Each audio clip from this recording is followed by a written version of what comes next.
and from the National Treasury and Economic Planning. And 2, reports of the Auditor General and financial statements for the year ended 30th June 2025 and certificates therein in respect of 1. Kenya Gold Mercury Free ASGM Project Grant Number GEF UNDP GOK 0010888253, State Department for Environment and Climate Change. 2. National Information Platform for Food Security and Nutrition Project, credit number Food 2017 stroke 393-022, Kenya National Bureau of Statistics. Technical and Vocational Education Training and Entrepreneurship number 21001500042254, State Department for Technical Vocational Education and Training. 4. Promotion of Youth Employment and Vocational Training in Kenya, Phase 2, Project Loan Number BMZ 2018-65-120, State Department for Technical Vocational and Training. 5. Secondary Education Quality Improvement Project, credit number 6138 KE, State Department for Basic Education. 6. Promotion of Youth Employment through Scholarships, Phase 2, Wings to Fly 4, Project number BMZ number 2018-67-399, State Department for Basic Education. 7. Promotion of Youth Employment and Vocational Training in Kenya, TVET 1 and 2, reference loan number BMZ 2116-67211 and BMZ number 2016-65-298, and project grant reference number 1930-05-527, State Department for Technical Vocational Education and Training.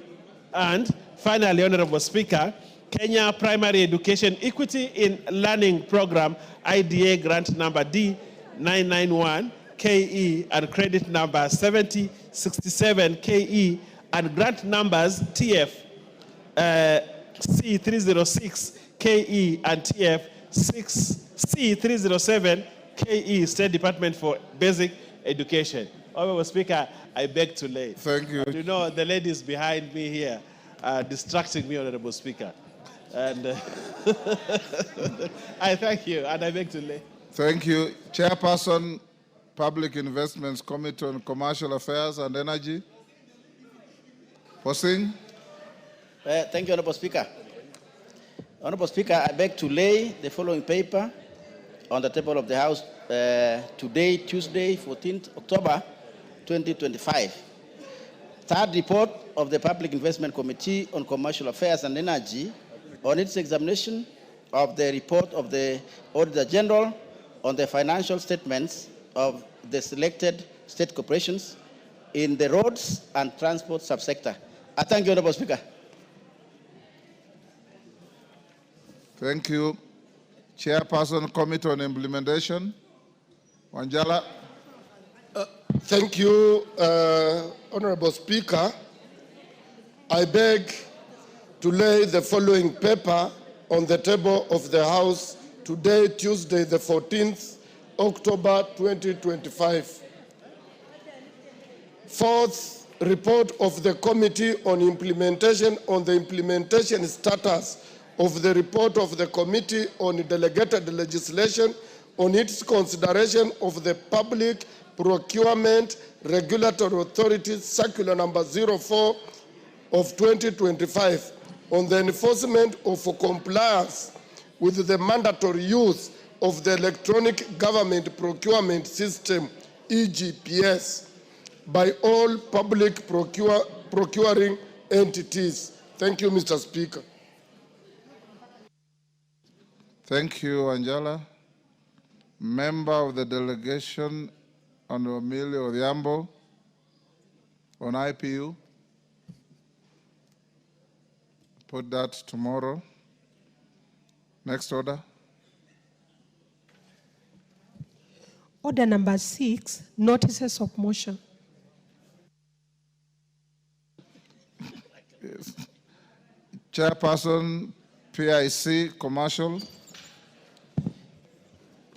I thank you, Honorable Speaker. Honorable Speaker, I beg to give notice of the following motion. That this House adopts the third report of the Public Investment Committee on Commercial Affairs and Energy on its examination of the reports of the Auditor General on the financial statements of selected state corporations in the roads and transport subsector laid on the table of the House on Tuesday, 14th October 2025. I thank you, Honorable Speaker. Thank you. Chairperson, Committee on Implementation, Wangela. Thank you, Honorable Speaker. Notice of motion, fourth report on the implementation status of the report of the Committee on Delegated Legislation on its consideration of public. Fourth report on the implementation status of the report of the Committee on Delegated Legislation on its consideration of public procurement. Angela, are you reading something or you are giving a notice of motion? Mr. Speaker, I'm giving notice of motion.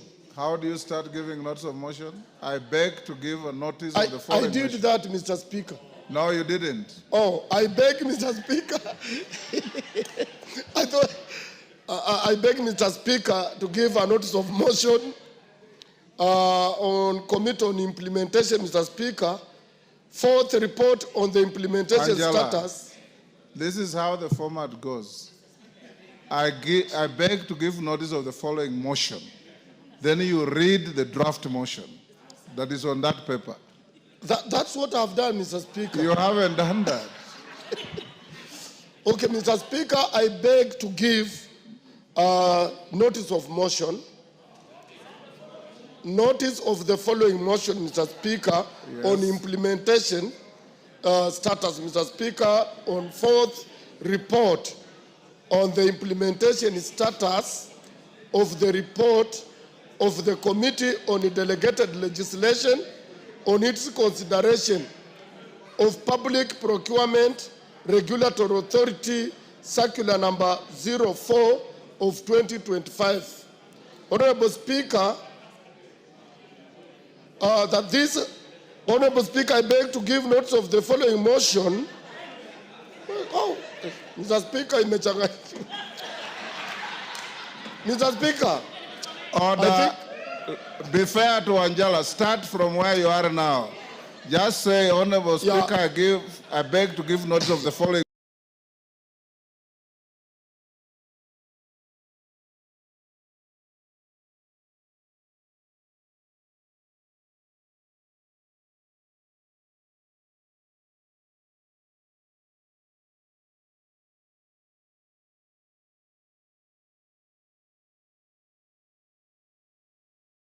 Motion. Honorable Speaker, I beg to give notice of the following motion. Right. The 14th October 2025.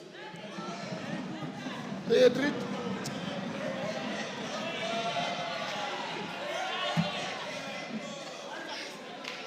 Thank you, Angela. Millie Odhiambo, not present.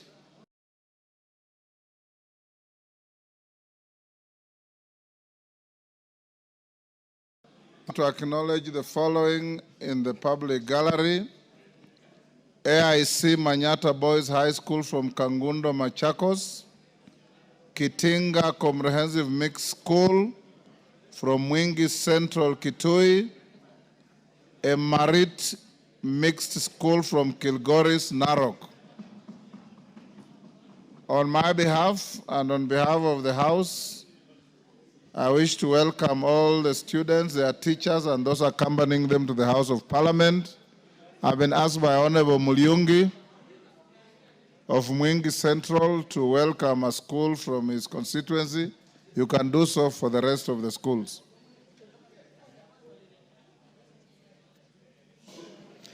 Thank you, Mr. Speaker. Mr. Speaker, allow me to welcome all the schools which are visiting Parliament today to this House, and in particular Kitinga Primary School from my constituency, Mwingi Central. You're welcome to Parliament, and I encourage you to aspire to one day come to this house and also to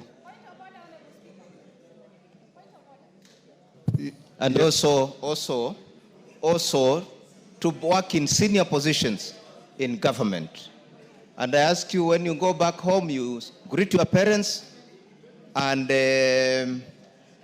tell them that you visited Parliament. Thank you very much, Mr. Speaker. Yes, Fatuma. Honorable Speaker, a ranking member has just walked from one station to the other like he's in a kiosk. Who? And here he is walking back again. Rafael I see that he's Wanjala. looking at me. What did you do? But he was speaking there, Honorable Speaker. I'm not a mad woman. But he's even arguing standing on the corridors, Honorable Speaker. This is a ranking member.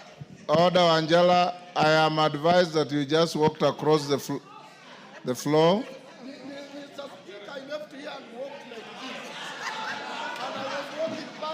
Order, Wanjala. Order. Go back to the bar and bow before you go to your seat.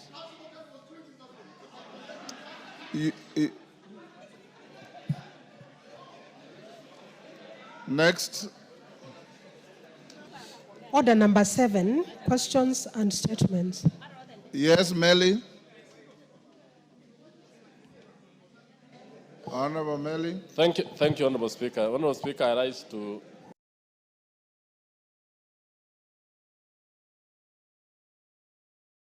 on a point of order.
To Minister of Education did appear before the House last week.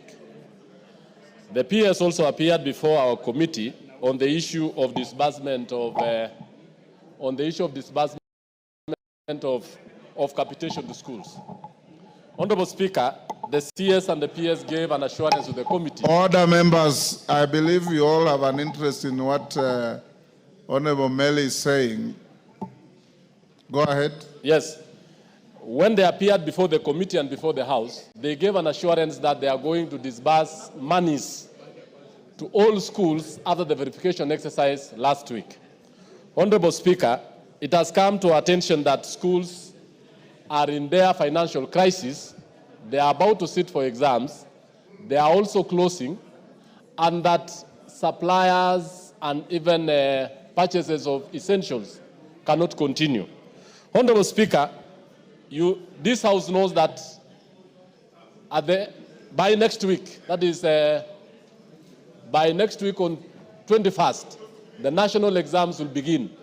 That is KPSEA, the KCSE exams, and even the KJSEA. Honorable Speaker, I want to bring to your attention of this House that the Honorable CS and the Honorable Principal Secretary are supposed to be compelled to ensure that monies reach schools. Why we are saying this, Honorable Speaker, is that when he appeared before the House and before the committee, they had made a resolution that by the end of last week, money shall be paid to all schools after the verification exercise. We did agree with them as Education Committee that let them carry out verification exercise so that we can ascertain the issues of ghost schools, ghost learners, and all the likes which they had put across. But up to now, many schools have not received their capitation money. Many schools have not received and are not able to purchase the lab equipments on time, and therefore they are not able to meet their requirements. So, Honorable Speaker, I want to urge you to give us direction on this, because I want to give the direction on this because the House does not actually give directions in vain. I thank you, Honorable Speaker. Yes, Bayer, Owen. Honorable Speaker, I would like to weigh in on this matter, as well put by the Chair of the Education Committee, Honorable Meli. Honorable Speaker, this matter of school capitation is an important matter. It's a dire issue. Schools have not received capitation, and yet schools are about to close. Supplies to schools have stopped, Honorable Speaker, and we have a situation where schools are getting grounded. Honorable Speaker, I want to state here, when Cabinet Secretary comes to this House, Honorable Speaker, and I am called by the Speaker to escort him or her to come and make a statement, it is a statement that I should, or the leadership here, should be able to stand by it. It is a statement that should be foolproof, Honorable Speaker. It is a statement that should actually be authentic, Honorable Speaker. But when a Cabinet Secretary comes here, makes a statement, and walks out here, and the opposite happens, Honorable Speaker, we remain in a state of shock, Honorable Speaker. This is the august House. This is the House that the truth must be told, and only the truth. And action must be accompanied by the issues that government officers say here, Honorable Speaker. Today, schools in Kilifi and schools all over the country have no money. And we would like the Cabinet Secretary to be called back here and Exchequer release the resources. Otherwise, we have an opportunity to censure a Cabinet Secretary when we have a situation like this, Honorable Speaker. So we'd like your direction. Did this Cabinet Secretary come to lie to this House? This House? And that's the direction that we would like to get from you, Honorable Speaker. The word lie is unparliamentary. I would like to use, did he use mislead the House? I want to use that old adage, mislead the House. Yes, Bowen.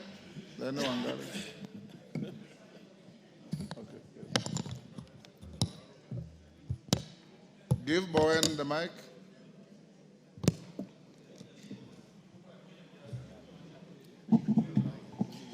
Thank you, Mr. Speaker. Mr. Speaker, it is very unfortunate that, when the leader of majority is lamenting and the chair of committee also there is lamenting. When a CS who appeared before us last week, Mr. Speaker, and promised the House that he was going to release the funds. Mr. Speaker, let me say this.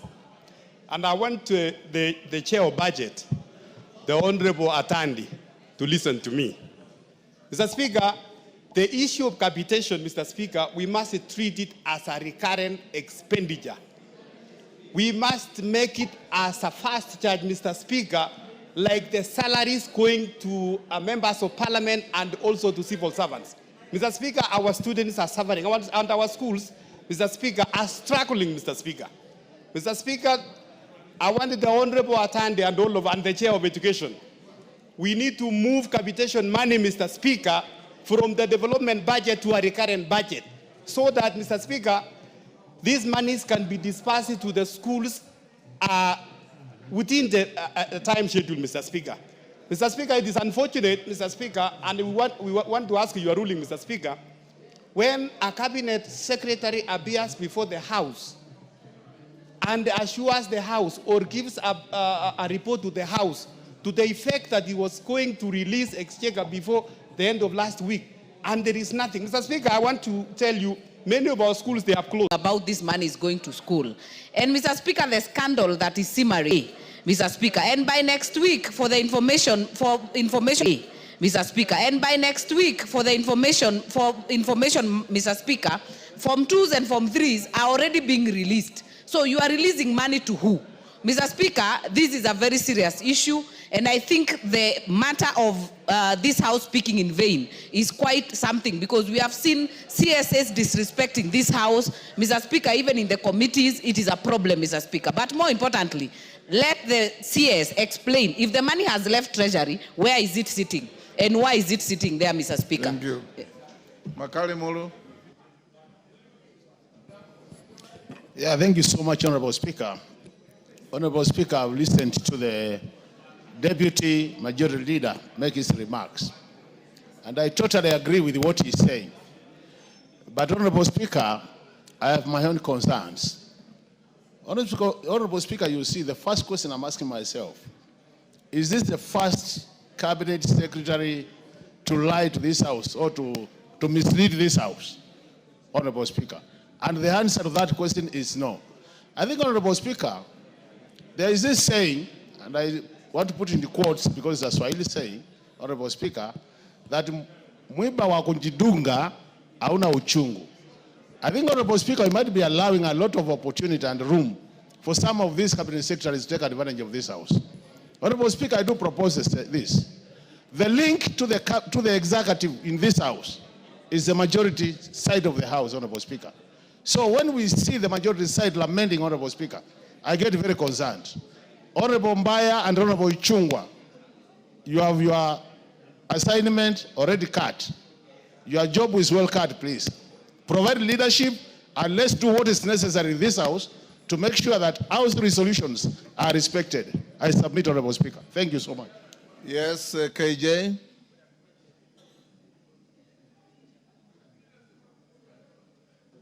Mr. Speaker, I thank you. And we are looking forward to the direction that you're going to give, Mr. Speaker, because the debate in this House carries the weight of law.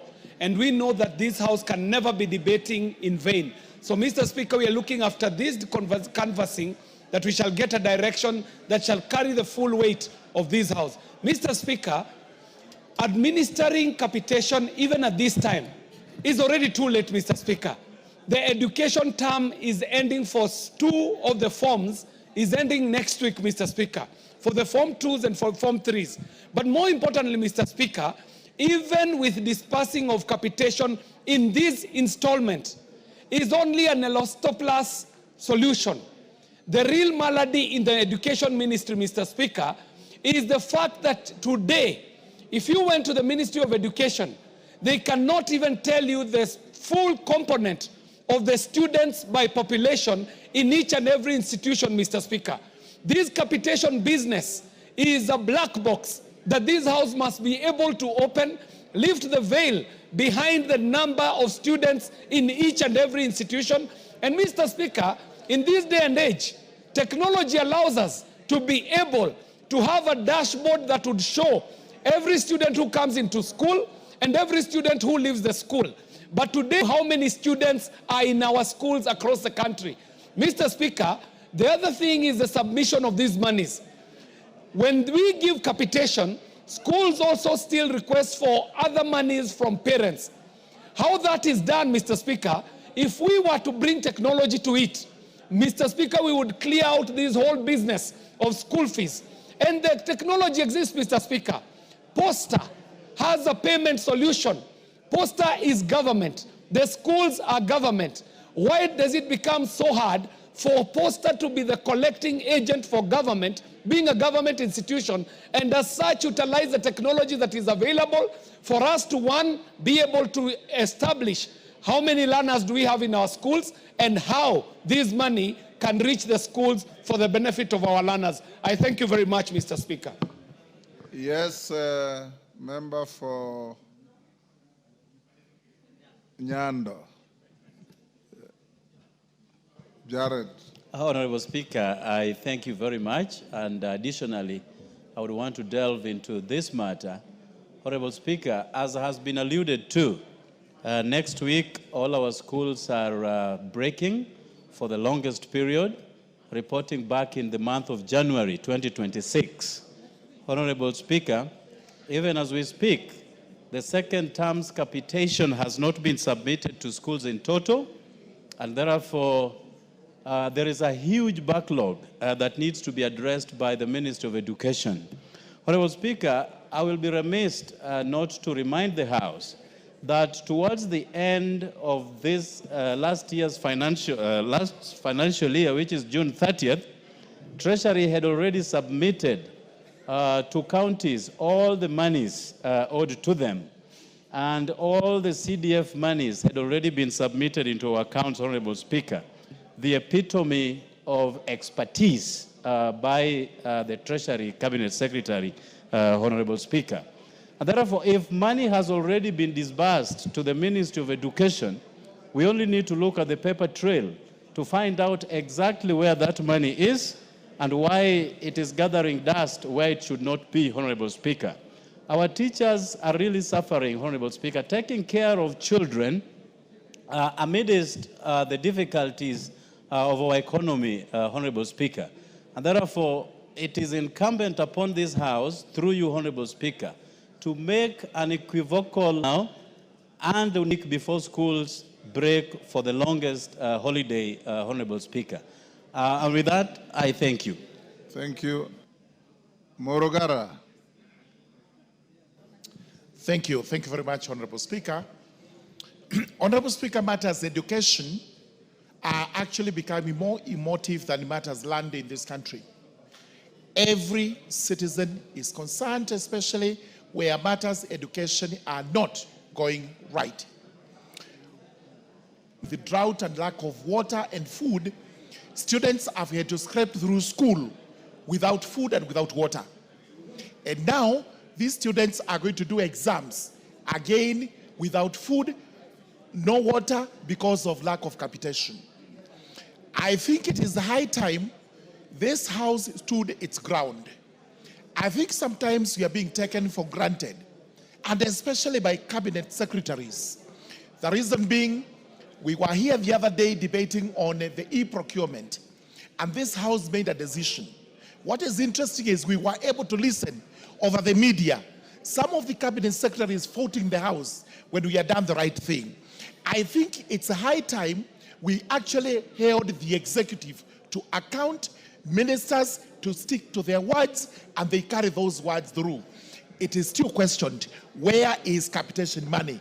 Why are our children going to do exams under very hardship circumstances when actually we know for sure this House provided for the money and the money was available? Somebody somewhere should actually answer this. Thank you, Honorable Speaker. Thank you. I want to bring this to an end. Yes, is that Kagusha? Honorable Kagusha?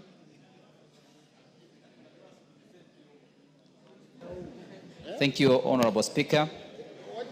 The people in this republic seem to think that the National Assembly is playing second fiddle to the executive. In fact, some of the people think that National Assembly authority has been watered down greatly. Honorable Speaker, the reason why our people seem to think so is because every other decision that is taken in this House is not being taken seriously by the executive. Honorable Speaker, the issue of education is so important in our republic that whereby we have passed and moved and appropriated funds for the education sector, particularly the capitation, which is going to our high schools and our primary and JSS schools, and then the cabinet secretary dilly-dallies. And not only does he dilly-dally, but he also seems to say, to mislead the House that he's going to release the money, and then he does not. Honorable Speaker, that in a big way indicts our authority as a House. Honorable Speaker, it's in my considered opinion that as a House we should take it upon ourselves to summon these members of cabinet, and not only summon them but take very serious action against them. Honorable Speaker, some of the people think, and rightly so, that most of the money has been removed from the budget and has been taken into other issues that are not necessary and that are not of importance to our republic. Honorable Speaker, many people think a lot of money has been redirected to do empowerment projects in up country. And this is one of the reasons why we can have money to take to schools, we can have money to take to SHA, we can have money to take to areas which are productive in our economy.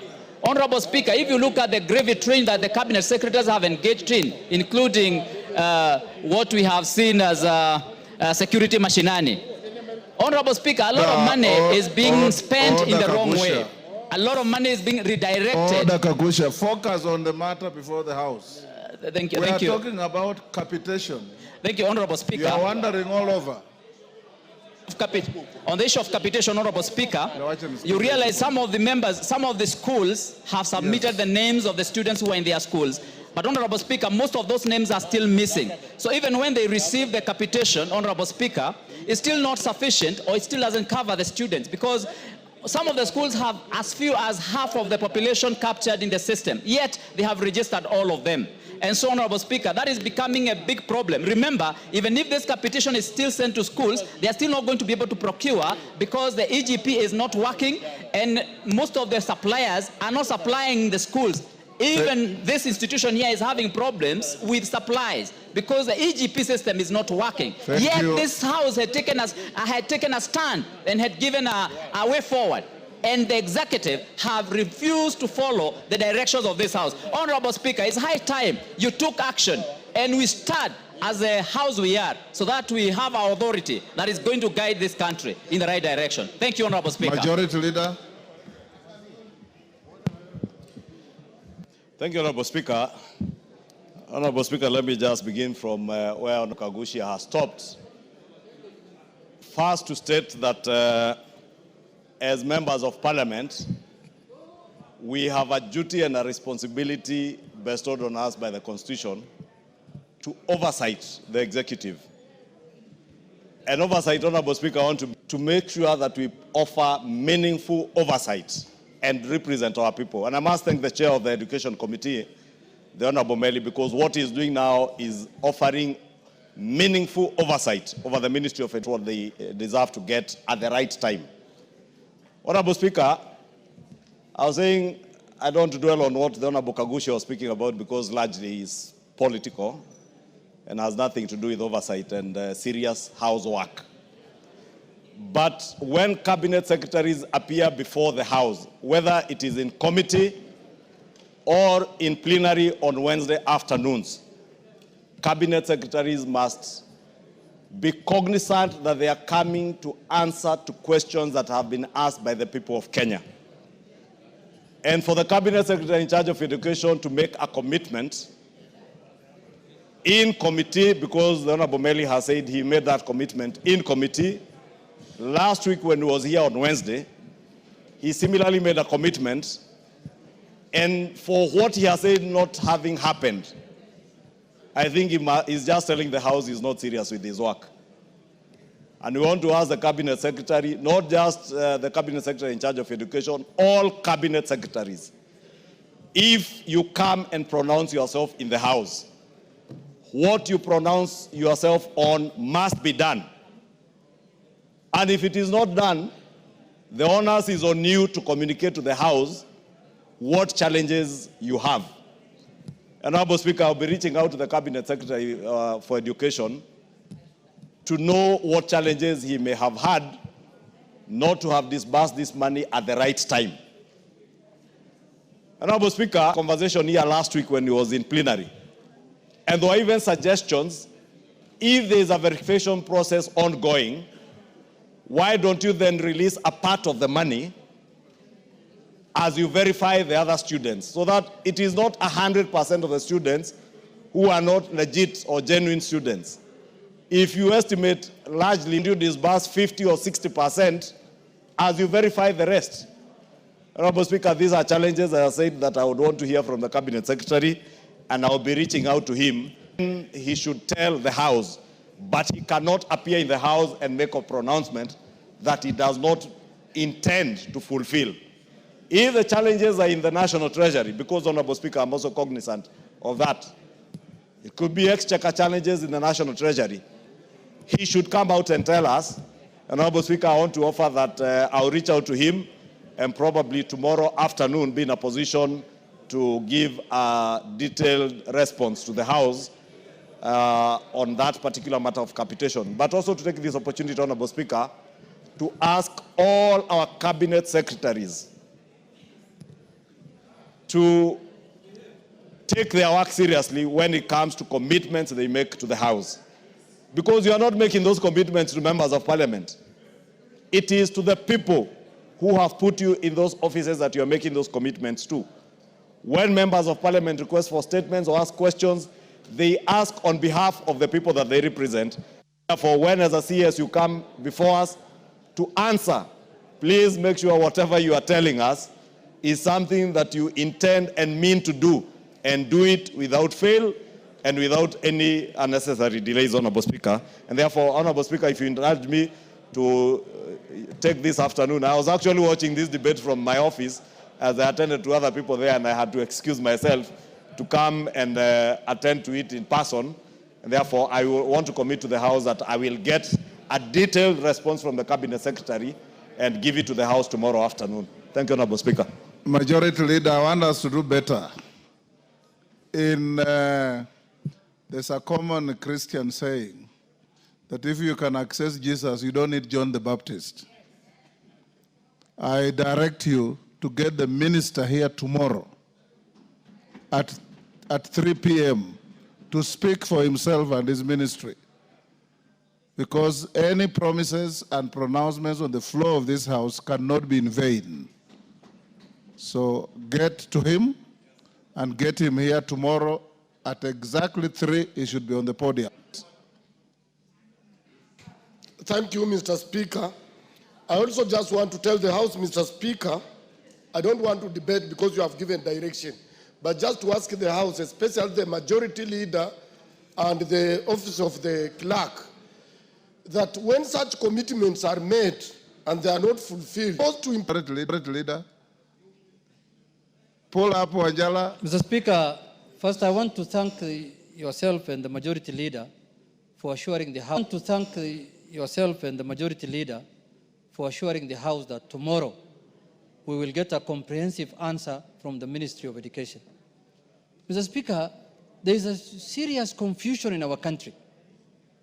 And the confusion is that the executive has forgotten that they are answerable to Parliament. And this is where they are oversighted, and this is where they are held accountable, Mr. Speaker. Many of them think that they can do whatever they want, they can say whatever they want to say, and they will go scot-free, Mr. Speaker. Mr. Speaker, we are in this House every week 4 times for purposes of oversighting the executive, Mr. Speaker. Mr. Speaker, I had a problem with that ministry. Recently, there was an audit report, Mr. Speaker, concerning that ministry. And the audit report was tabled here. And you committed it to a committee of the House. As the committee was looking into that audit report, I watched on TV the principal secretary of that ministry saying, we are going to amend that audit report. So I was wondering, have we changed the way we do things? Or we are in a new country? I thought we have to wait until the committee finishes their work, reports back to Parliament, and then it is here where you can amend any audit report, Mr. Speaker. Mr. Speaker, I was shocked, honestly, when I saw him speaking in the broad daylight to the public that we are going to amend that audit report. He has no powers to amend any report of any auditor's report, Mr. Speaker. He has to come and answer to Parliament why that audit query has been raised. He has no authority to amend anything in the Parliament. He has no authority to borrow from the Speaker's words. He has no authority to amend anything in Parliament, Mr. Speaker. So, Mr. Speaker, from that day, I realized that there is a problem in that ministry. Mr. Speaker, the PS has been going round the funds, and now it is the responsibility of the executive to send that money, those monies to the schools, Mr. Speaker. If they have failed, then we have to take action as a House and bring their names here on the floor so that we can deal with them thoroughly, Mr. Speaker. So, Mr. Speaker, I want to conclude by saying there is a lot of incompetency I'm seeing here, and Parliament, if tomorrow Parliament does not get satisfactory answer, Honorable Majority Leader, Parliament will exercise their constitutional mandate, and they know what to do, Mr. Speaker. Thank you. Honorable members with issues on this, hold your horses to tomorrow. The minister will be here tomorrow at 3 o'clock, prompt. On the same issue? Yes, Wamboka. Thank you, Honorable Speaker. and I appreciate your ruling on this. I just want to bring to the notification of this House, Honorable Speaker, that the same PS that my able minority leader is talking about, he actually amended the budget of this House. He reappropriated the budget, Honorable Speaker, of this House, where after this House appropriated money for specific schools, Honorable Speaker, for infrastructure development, this PS went ahead, he pulled together these monies and decided to pick new schools, and Honorable Speaker, where he had interest, and send the money to those schools. So we are talking about a permanent, a principal secretary who is rogue, Honorable Speaker. As we prepare to face them tomorrow, the House must be aware that someone is usurping the powers of this House, Honorable Speaker. Majority Leader umesikia hiyo. Other members, allow me to acknowledge in the Speaker's gallery Kisii University students from School of Law, drawn from Kitutu Church North in Kisii. On my behalf and on behalf of the House, I welcome them to the House of Parliament. Thank you. Yes, Gisairo, on the same issue that I've closed? No. Okay. Thank you, Honorable Speaker. Honorable Speaker, I would like to raise a matter of concern. Honorable Speaker, departmental committees are an extension of this House.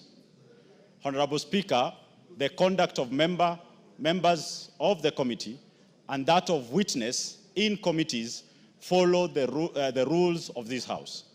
Honorable Speaker, today in the Health Committee... Order.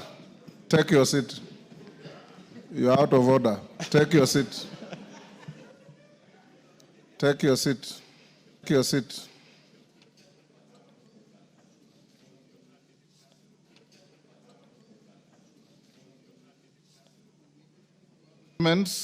Adan Wario.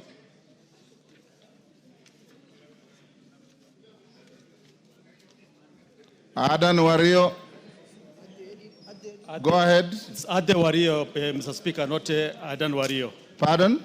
It's Ade Wario. Ade Wario. Yes, please. Thank you very much. North Hor. Yes. Yes. Thank you, Honorable Speaker. Honorable Speaker, pursuant to the provision of Standing Order 44.2c, I wish to request for a statement from the chairperson of the Departmental Committee on Energy regarding non-utilization of wind power potential in Northern Constituency. Honorable Speaker, Northern Constituency is the home of Bubisa, Huri Hills, and Elgade wind farm sites. Power projects that were conceptualized to tap into the renewable energy resources of Marsabit County. Inasmuch as feasibility studies undertaken on the wind power confirm the viability of these projects, their significant potential remains untapped. Notably, Bubisa world's average wind speed of 11 meters per second with stable wind regimes, ranking it among the most viable regions for the wind energy generation in sub-Saharan Africa. The utilization of the wind farm power project has the potential to contribute to the national development priorities, including the support for industrialization under the Vision 2030 and improve access to affordable and renewable energy and a better and attainment of sustainable development goals. Number 7, of affordable, that a request for a statement from the chairperson of the Departmental Committee on Energy on the following. Plans in place to tap into wind power potential in Bubisa, Huri Hills, and Elgade wind power projects, including steps taken towards licensing and development of the projects.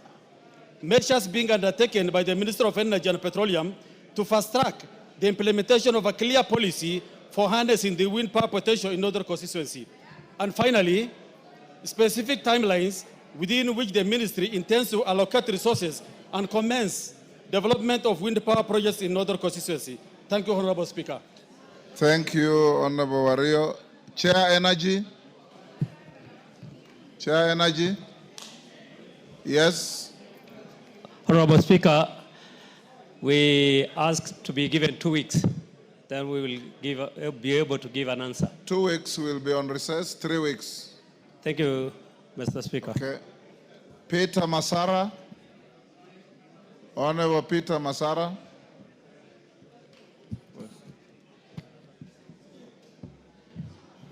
Thank you, Mr. Speaker. Mr. Speaker, pursuant to provision of Standing Order number 44.2c, I wish to request for statement from the chairperson of the Departmental Committee on Housing, Urban Planning and Public Works regarding the status of construction of Marindi Market in Migori County. Honorable Speaker, Suna Marindi Market is a project by the Kenya National Highway Authority, KENA, as part of the Aero-Hispania road upgrade. The project, which was commenced more than 5 years ago, was projected to be funded through partnership between the Africa Development Bank. Order, members, order. Honorable Betsimba, if you want to converse with your colleagues, sit next to her and talk to her. Thank you, Mr. Speaker. Order, members. Elisha Odhiambo, you want to talk to Angela, sit next to him and talk to him. And all those members who are up on their feet. Go on, Honorable Masara. Mr. Speaker, maybe I start afresh? Go ahead.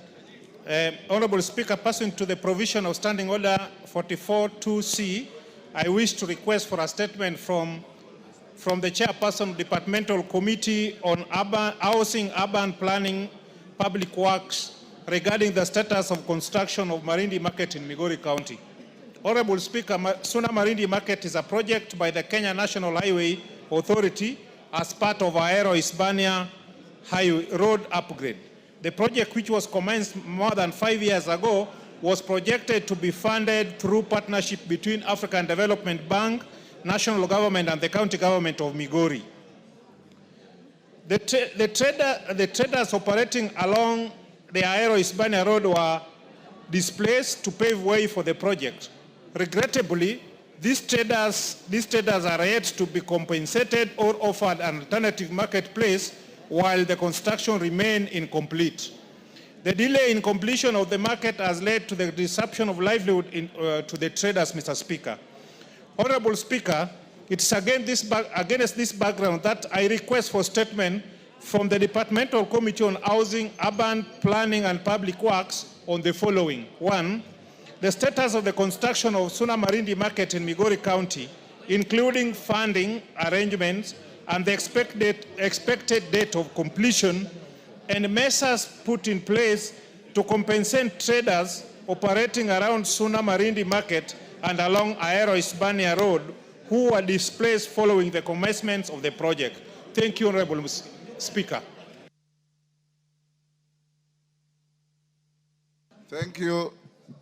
Chair, Housing, Urban Planning and Public Works.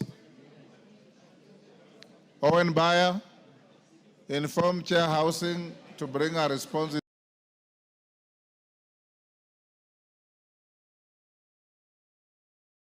in 3 weeks. Harun. Okay, go ahead. Thank you, Speaker. Honorable Speaker, pursuant to the provisions of Standing Order 44.2c, I rise to request for a statement from the Chairperson of the Departmental Committee on Transport and Infrastructure regarding the safety of aircrafts operated by aviation training institutions in Kenya. Honorable Speaker, over the past 2 years, Kenya has experienced a disturbing increase in air accidents, many of them involving aircrafts from local flight training schools. Notably, in January 2025, a light aircraft identified as 5YCDC crash-landed into a building in Malindi, resulting in the death of 3 civilians on the ground. In March 2025, a training aircraft from the Kenya Flying School crashed in Voi while attempting to land at Ikanga airstrip, leading to the death of the student pilot. Other incidents include the crash landing of aircraft 5Y FSA in a field near Ololtipis in November 2024 and aircraft 5Y PSG in Nairobi National Park in September 2024.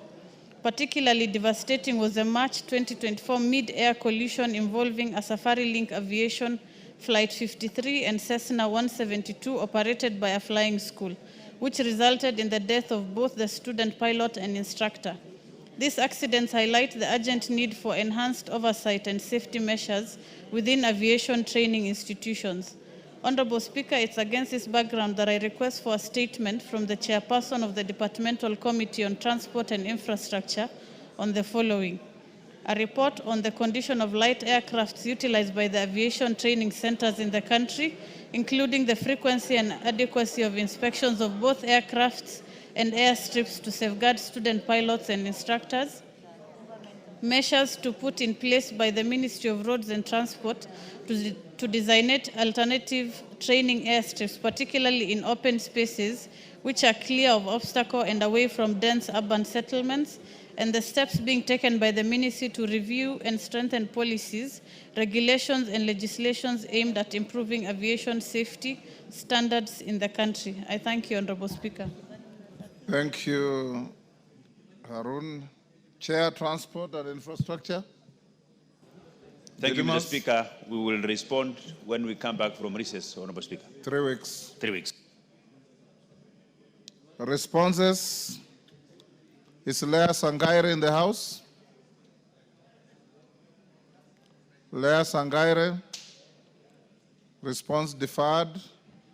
Is Doris Donya in the House? Doris Donya? Yes, Fatuma, what are you saying? She has stepped out to the small room. You can guess.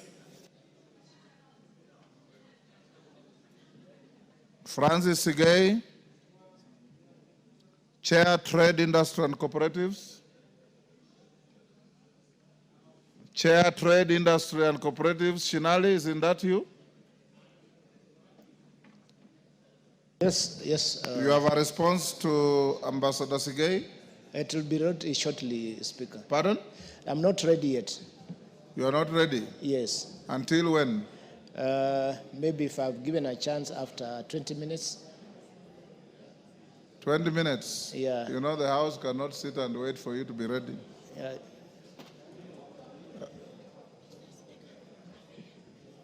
Okay. Can you look? I'll give you 20 minutes. Look for the response. Let's go back to number 2. Doris Donya. Is the Chair, Trade and Industry ready? You are not ready either. Yes. Let's go to number 4. Mother Wangari. You are in the House. Chair, Transport, Didimas. Are you ready? Yes, Mr. Speaker. Go ahead. Thank you, Mr. Speaker. The Honorable Mother Wangare MP, member for Gilgil, requested for a statement regarding the deplorable condition of Elementaita Mitimingi Maunarok Road in Nakuru County. Honorable Speaker, the Honorable Mother Wangare MP in the request sought the following. Number 1, the reasons as to why actions taken by the Ministry of Roads and Transport to have the repair works of the sections of the roads that are in deplorable condition, and an indication on whether the contractor undertaking the construction works in the same entity has been previously blacklisted for substandard work in other regions of the country. Honorable Speaker, the committee received a response from the Ministry of Roads and Transport on 9th October 2025, which are now, the Ministry is aware that the sections of the Elementaita Maunarok Road are in poor condition as a result of the contractor MS Nyoro Construction Company Limited having withdrawn from the site for a considerable amount of time. And that 2, the ministry reported that the 23-kilometer Elementaita Maunarok Road project is 81% complete in regard to its overall progress. The project, which commenced in 2017, was originally intended for completion in 2019 after a 24-month construction period. The contract was awarded to MS Nyoro Construction Limited at the tender sum of Kenya shillings 1,076,760,246.99 shillings, Mr. Speaker. The contractor has since delayed finishing the project, citing financial constraints. The ministry has no record of a pending bill as at 31st December 2024, nor has there been any certificate generated as of June 30th, 2025. Regarding the actions taken by the Ministry of Roads and Transport to have repair works of the section of the road that are in deplorable condition. The contractor is under instructions to maintain the entire road to a motorable condition ahead of completion of works, and this shall be undertaken upon the resumption of works, Honorable Speaker. The Honorable Speaker, on whether the contractor undertaking the construction works in the same entity that has previously been blacklisted for substandard work in other regions of the country, the ministry submitted that it is unaware of the referenced blacklisting of MS Nyoro Construction Limited. Mr. Speaker, and I can confirm that the Honorable Minister has confirmed to report back to the committee on when the contractor will be on site, because he has been given a notice to go to the site and repair the deplorable section. I thank you, Honorable Speaker. And I table the...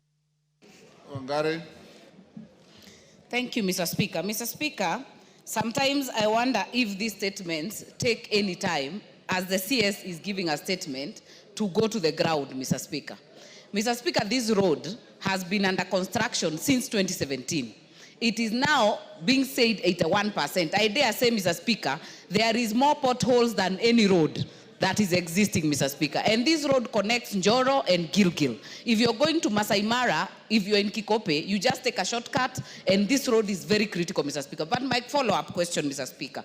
First of all, this road is not 81%, at most 15%. If I put cumulatively the amount of lami on that road, Mr. Speaker, for the 24 kilometers. Secondly, Mr. Speaker, I am lucky to have been in this house since 11th Parliament. And I remember when I was in the Senate, this Nyoro contractor was actually flagged out by the Senate that time for blacklisting, because there were demonstrations in Muranga where he had roads, there were demonstrations in Nakuru, there were demonstrations in Nyanda and elsewhere, Mr. Speaker. So the ministry to say that they are not aware, they can check the Hansard in the 11th Parliament, Mr. Speaker. This contractor is notorious, and I dare say, Mr. Speaker, there is no work going on at all. And if the ministry says there is no pending bills for this road, has it all been paid? And what has it been paid for, Mr. Speaker? That clarification needs to come to the floor, Mr. Speaker. Yes, Didi. Honorable Chair, I am happy to report that... Which chair? I will be going for Which chair are you addressing? Pardon?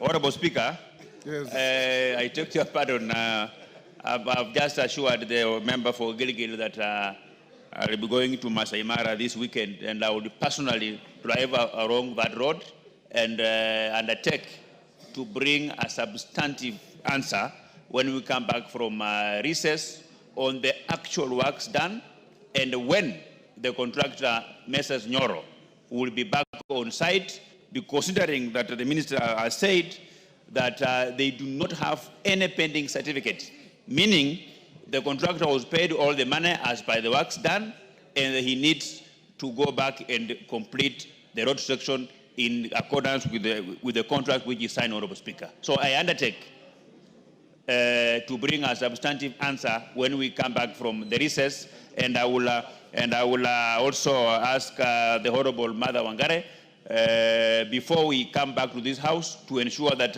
whatever the minister will give us is satisfactory in accordance to the expectation of the member for Gilgil, who she's a very hardworking member of Parliament, Honorable Speaker. I undertake, Honorable Speaker. Yes, Majority Leader. Honorable Speaker, I just wanted to add a word to the Vice Chair of the Transport Committee to probably consider pushing the ministry to get that particular contractor, because Nyoro Construction Company, since the Moi days, are known not to complete any road projects. And why the ministry continues to award contracts to contractors who don't perform is not understandable. Probably to ask the Vice Chair, if this contractor is not able to complete that road, to get the ministry to push that contractor to assign that road to a contractor who will be able to perform. Because it is not fair that other contractors have been paid their pending bills and are back to the roads, and some are yet to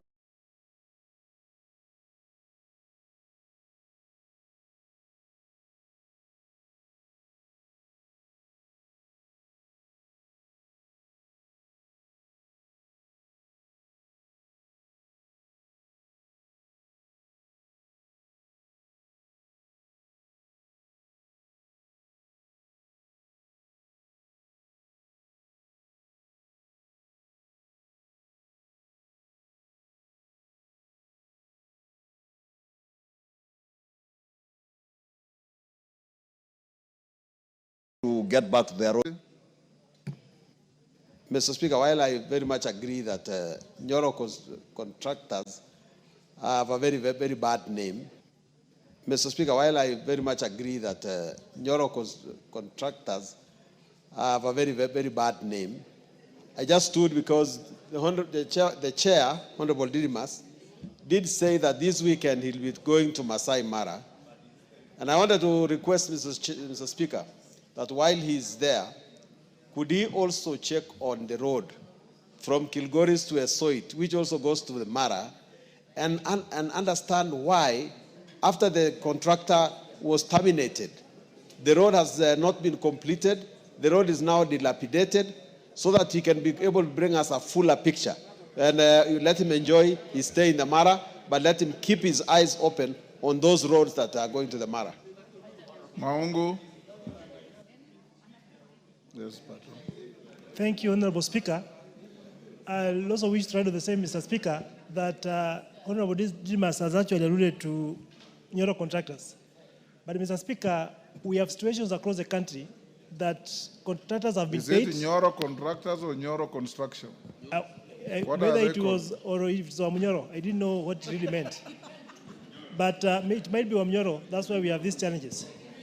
Mr. Speaker, my main issue was that apart from Nyoro contractors that he's mentioned, we even have equally others like Haya Bishan, who was awarded a contract in 2014 in Luanda constituency.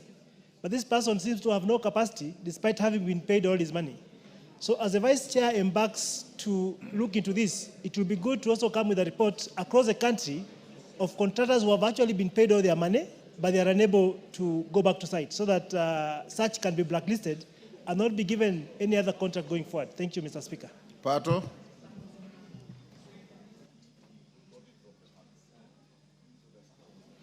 Thank you, Speaker. Speaker relies on the same issue because, Speaker, we have contractors in this country who were given loans and they closed shop a long time ago. In my constituency, I have a contractor called Westbuilt. Westbuilt closed the company and they stopped construction works, but he still owns projects in my constituency, like the Chuka University Accessway. So every budget we allocate money for that road, it can't be paid because he closed the shop. So the money goes back to Treasury. So since I came to this parliament, we have been allocating money to that road. And why the ministry does not cancel that contract and give to somebody else still remains a wonder to me. The same thing with the Chogoria-Weru road in Tharaka-Nithi. Chogoria-Weru road now is with the third or fourth contract. Our committee so that we can get to the bottom. But Mr. Speaker, our committee so that we can get to the bottom. But Mr. Speaker, we've got Nyoro Construction together with 888 Construction. These two contractors are notorious because in Meru, it took them 8 years to do only less than a kilometer of road. And by the time they were finished, it was a bumpy road which you could not even drive on. So, Mr. Speaker, we need to get to the bottom of this as the Transport Committee. Thank you, Mr. Speaker. Yes, Murugara. Thank you very much, Honorable Speaker. Honorable Speaker, something else that puzzles is that we are assured by the Minister of Roads that most of these contractors have actually been paid and that they should have resumed the work. But also going to those contractors, some of them would confess that what they were paid was actually minimal and therefore they are not able to do much even where they resume the construction of the roads. I have a road that has stood for the last 15 years and it's a pathetic road purely because first it's the briefcase contractor who had gotten all the contracts in the country and did almost nothing.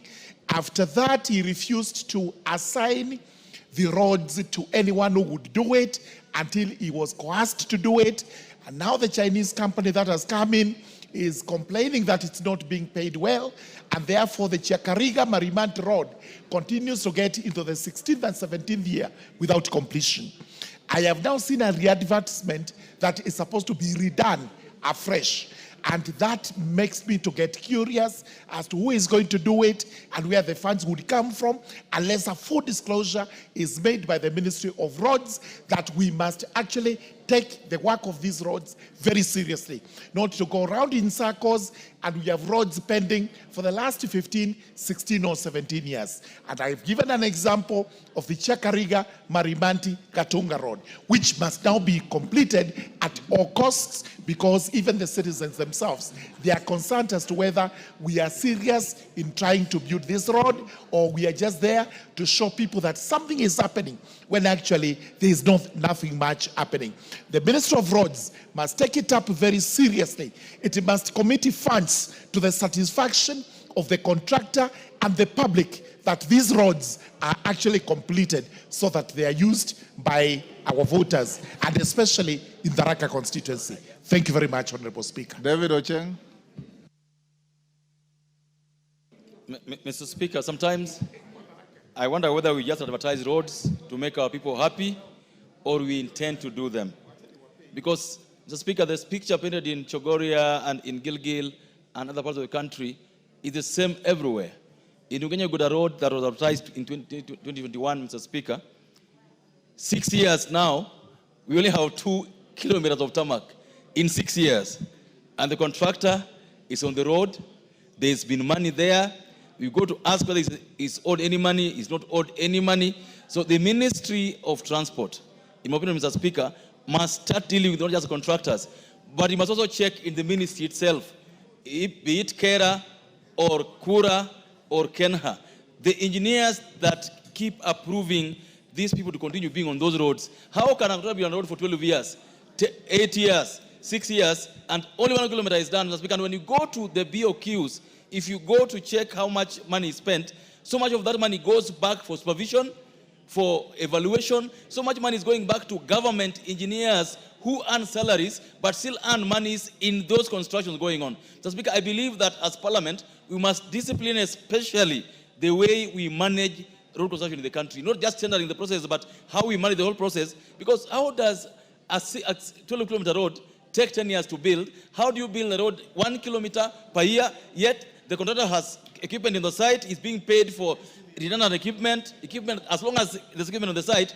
the guy gets being paid every now and then, interest keep accruing. So the money that should be used for building roads, we keep on paying contractors for interest that they have not earned, Mr. Speaker. We as Parliament must discipline the road construction exercise in this country, Mr. Speaker. Thank you. Yes, you've heard all those concerns. Yes, Mr. Thank you, Mr. Speaker. I have taken note of all the concerns for members, and I undertake to get much more deeper into this matter in terms of understanding why this contract has taken so long, and in the event that the contractor has decided site, what step that the ministry is going to take to ensure that the contractor is kicked out and the remainder of the road is actually repaired under his cost, so that we don't have a scenario where Kenyans lose their money and the people of Gilgil continue to suffer because of the behavior of this particular contractor, Honorable Speaker. And I also want to go and to the archives and retrieve the notice that the Senate cited this contractor, and we can renew it to ensure that this contractor should not be given any work again in the country, because he seems to be a conduit where Kenyans are losing money, Honorable Speaker. So I undertake to come back before this House when we come back from recess with a substantive answer that I'm sure the Honorable Member will be satisfied. Thank you, Honorable Speaker. Thank you. We'll release the matter in the first week after recess. Ambassador Sigei, you're in the House. Shinale, are you ready now? Okay. Respond to Ambassador Sigei's Thank you, Honorable request. Speaker. Honorable Speaker, I want to give a response to a follow-up response to the statement by Honorable Ambassador Francis Sigei, MP, member for Sotik constituency, on the status of the new cooperative criminalist Sotik factory. Honorable Speaker, I thank you for the opportunity to present a follow-up response by the Departmental Committee on Trade, Industry and Cooperatives regarding the status of upgraded new KCC Sotik factory. This detailed response follows further consultation after further consultation and a ground verification visit undertaken after concerns to this Honorable House. Honorable Speaker, about modernization progress, Honorable Speaker, the committee affirms that the modernization of the new KCC Sotik factory has been successfully undertaken between financial year 2016-17 and 2020-2021. The funds were utilized to replace obsolete machinery, enhance production efficiency, and improve plant reliability, therefore positioning the factory as a key processing hub within the region. And on ongoing production activities, Honorable Speaker, during the site visit, the committee confirmed that the production of mala and fresh pasteurization milk is ongoing at the new KCC Sotik factory. This clarification addresses earlier uncertainty and affirms that the facility is fully operational, contributing to value addition within the dairy sector. Mr. Speaker, on the enhanced processing capacity, following modernization, the new KCC total national processing capacity has increased from 300,000 liters per day to 875,000 liters, with the Sotik contributing an additional 100,000 liters per day. On improved farmer earnings and market assurance, Honorable Speaker, the committee observed that the dairy farmer payments in Sotik cluster have grown from Kenya shillings 640 million in financial 2018-2019 to Kenya shillings 1.05 billion in financial year 2023-2024. The introduction of rolling 14-day payment cycle and the establishment of revolving fund have further strengthened liquidity, improving payments timelines. On labor and staff welfare, Honorable Speaker, the upgraded Sotik factory currently employs 1,052 permanent staff and 1,154 casual workers engaged on a needs basis depending on production volumes. The committee noted that management has initiated a review of wage structure and overtime policies to ensure timely compensation and full compliance with the labor laws. On strengthened farmer participation, Honorable Speaker, the committee noted that the farmers are now more actively involved in new KCC operations through structured cooperative societies, regular consultation meetings, and extensive services. These interactions promote inclusivity, improve production, and enhance transparency in milk collection and payment processes. On energy efficiencies and quality assurance,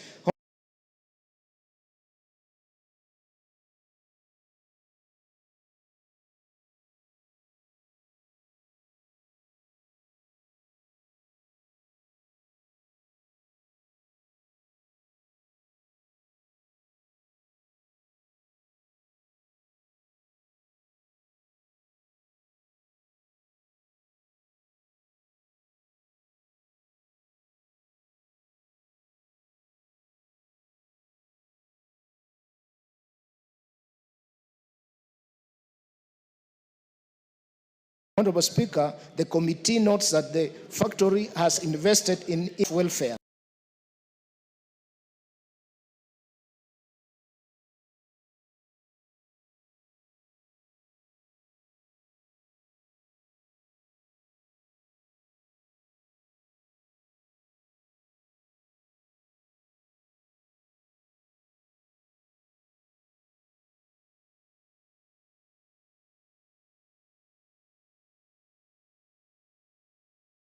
Additionally, a joint infrastructure and improved way of tackling a model of modernization, way of tackling delayed payments, the factory stands a model of modernization within Kenya's dairy sector. The committee will continue to exercise its oversight mandate to ensure the sustained success and replication of these gains across other new KCC facilities. Honorable Speaker, in the presence of the committee visit, Mr. Speaker, Honorable Ambassador Sigei MP was present. Thank you. Sigei. Thank you, Mr. Speaker, for giving me this opportunity to respond to the statement given by the chair. Mr. Speaker, first of all, I want to thank you because it was you who made the direction that this committee goes to Sotik. Mr. Speaker, that was a great move. Mr. Speaker, the committee came to Sotik under the chairmanship of Marianne Keitany. And Mr. Speaker, I want to thank the committee because they did a wonderful job. Mr. Speaker, coming to Sotik alone and listening to our farmers was enough to raise their morale. But Mr. Speaker, I also want to say that the chair has answered many questions. And I was impressed by the language, Mr. Speaker. The language is very good, but beneath the language, beneath that statement, Mr. Speaker, there are a lot of issues, a lot of missing gaps. Mr. Speaker, one, Mr. Speaker, is about the price of milk in Sotik. If you look at that statement, Mr. Speaker, he has not given us the cost price. What is the price of a liter? And Mr. Speaker, Ambassador Segei, ask him questions. I'm asking Mr. Speaker that the price of milk in Sotik is less than 35 shillings. Mr. Speaker, I would like the chair to do his investigation because the price at the moment is not what he has said. Secondly, Mr. Speaker, is about the delay in payment of milk farmers. Payment of farmers in my region has delays of about 3 months in arrears. And this has caused a lot of pain and anguish to my farmers. Mr. Speaker, I have two companies which have about 5 million in arrears. And you can imagine, Mr. Speaker, how these farmers are feeling, how they are undergoing problems. I would like to hear more about that one. Mr. Speaker, also, Mr. Speaker, I want to report to this House and the chairman that the Mala line was only operational on that day you came to Sotik. The following day, there was nothing. Nothing was going on in the Mala line. And I would like to request the chairman that maybe we will lead another comprehensive answer so that we can be able to understand. Farmers are listening to me, Mr. Speaker. Enough. And we would like to see what is going to happen. Thank you. Thank you. Sunguli. Let's take Sunguli as well. Mr. Speaker, I want to join that statement to request for more clarification. Because, Mr. Speaker, Kilgoris new KCC cooling plant takes its milk to Sotik. And for 3 months now, actually since July, the farmers have not been paid for their milk. We have been faithfully supplying milk to KCC, but there has been no payment. Indeed, actually 2 weeks ago, there was a demonstration of the people of Kilgoris, the farmers of Kilgoris, against KCC for not paying the farmers. I was listening to a very rosy statement by the chairman saying that payment periods have become better. They haven't become better. Can you go back and tell us when are our farmers going to be paid for their milk? The second thing, Mr. Speaker, is that the milk in Kilgoris case, in Kilgoris generally, which can go up to 60,000 liters. But what we have in Kilgoris is just a 10-liter tank. Can KCC please decide, take a step to give us another at least 10, 20,000 capacity tank and pay our farmers? Because how can you take milk, sell it to the country, and you don't pay farmers? Hold, Shinali. Hold on. Member for Kericho. Thank you, Honorable Speaker, for giving me this opportunity to speak and to support the issue about the new KCC and especially to the dairy farmers. Honorable Speaker, I must confess that the price of 1 liter of milk is below 50 shillings. Yet, Honorable Speaker, that it is supposed to be 50 and above according to the pronunciation of the President. Honorable Speaker, farmers are given, I can say, a raw deal because the cost of production is very high. The feeds are very, very expensive, Honorable Speaker. And then to make it worse is the delayed payments. I'm a dairy farmer, Honorable Speaker. I take milk to the nearest cooperative. But even with that, Honorable Speaker, for the last 3 months, farmers have not been paid, and it is not easy buying the feeds and even transporting the milk, the raw milk, and even in any other case, Honorable Speaker. And because of this, the farmers have left their maybe the dairy farming, and they are actually trying to do other form of farming. So, Honorable Speaker, I beg to really request that the new KCC do what is humanly possible to make sure that the farmers are paid on time and the price of milk goes up. Thank you, Honorable Speaker. Thank you, Mr. Speaker. I would like to echo the sentiments of Honorable Francis Sigei. Sotik Creamery is right at the border of my constituency. And I want to confirm that immediately after the committee left, the factory ceased. The casual workers that are working there are now at home. And so, as the chairman, I don't know whether you would like to propose a surprise visit, because that is exactly what is happening. They did the compound, I was there, they did the compound very well, the lawns were manicured, they painted, and immediately you left, the factory ceased.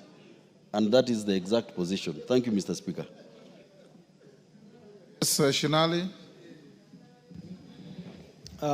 Honorable Speaker, when we visited, everything was well, and even the Honorable Member, Ambassador Sigei, was very happy.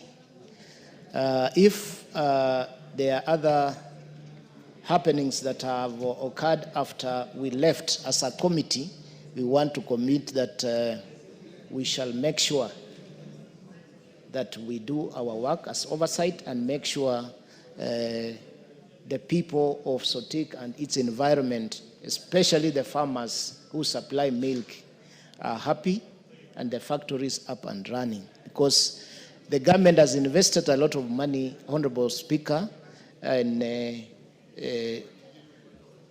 milk factories, and they have been modernized. They should be working.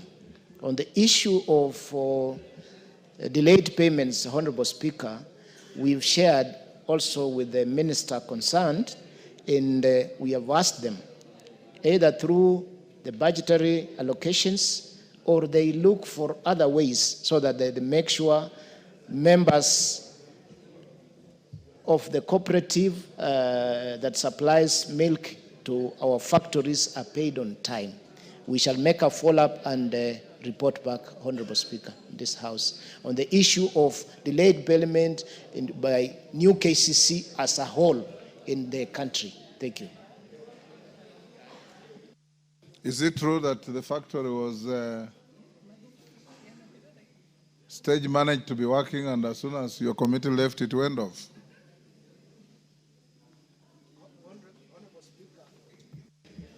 Honorable Speaker, when we were there, the factory had been working, and we left it working. Because if something is working for a day, you can actually see. But for us, the factory was working. Okay. Does a response? Yes. Go ahead.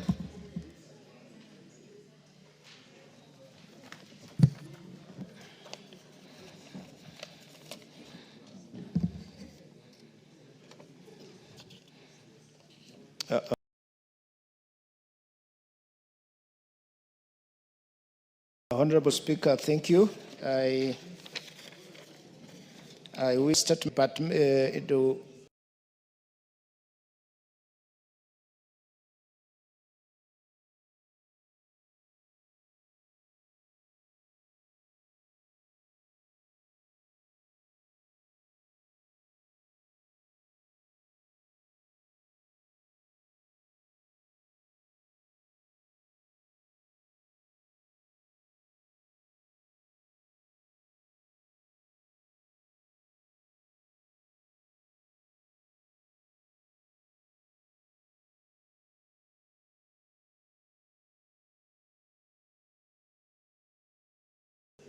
the Departmental Committee on We are finishing off something first.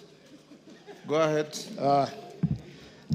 Honorable Speaker, let me give a background of the same so that, Honorable Speaker, I finalize by answering. Honorable Speaker, in 1974, teachers from the present-day Kisii and Nyamira counties began contributing Kenya shillings 20 monthly towards the establishment of the Kisii Mwalimu Investment Company Limited, which was formally incorporated in 1982. The company aimed to promote collective investment and economic empowerment among teachers in the region. In 1989, Kumiko secured a loan of Kenya shillings 6 million from Ken India Insurance Company Limited to purchase approximately 26,000 acres of land in Rumuruti, Laikipia County, intended for subdivision and allocation to members. However, due to financial challenges, the company defaulted on loan repayment and the amount accumulated interest, rising to Kenya shillings 8 million. As a result, Ken India Assurance issued a notice of intention to auction the company's key assets in Kisii town, namely Mwalimu House and the Mwalimu International Hotel.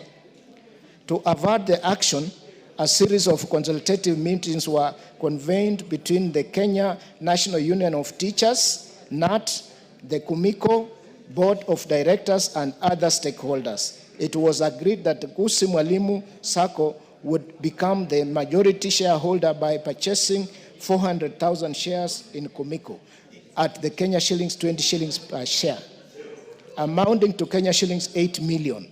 The proceeds were applied directly to clear the Ken India loan, thereby safeguarding the company's properties at the time.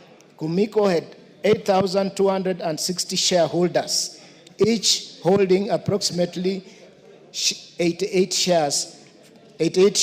Following this arrangement, the then board of directors of Kumiko voluntarily resigned and transferred management of the company to the management committee of Kisii Mwalimu Sacco under the facilitation of NAT.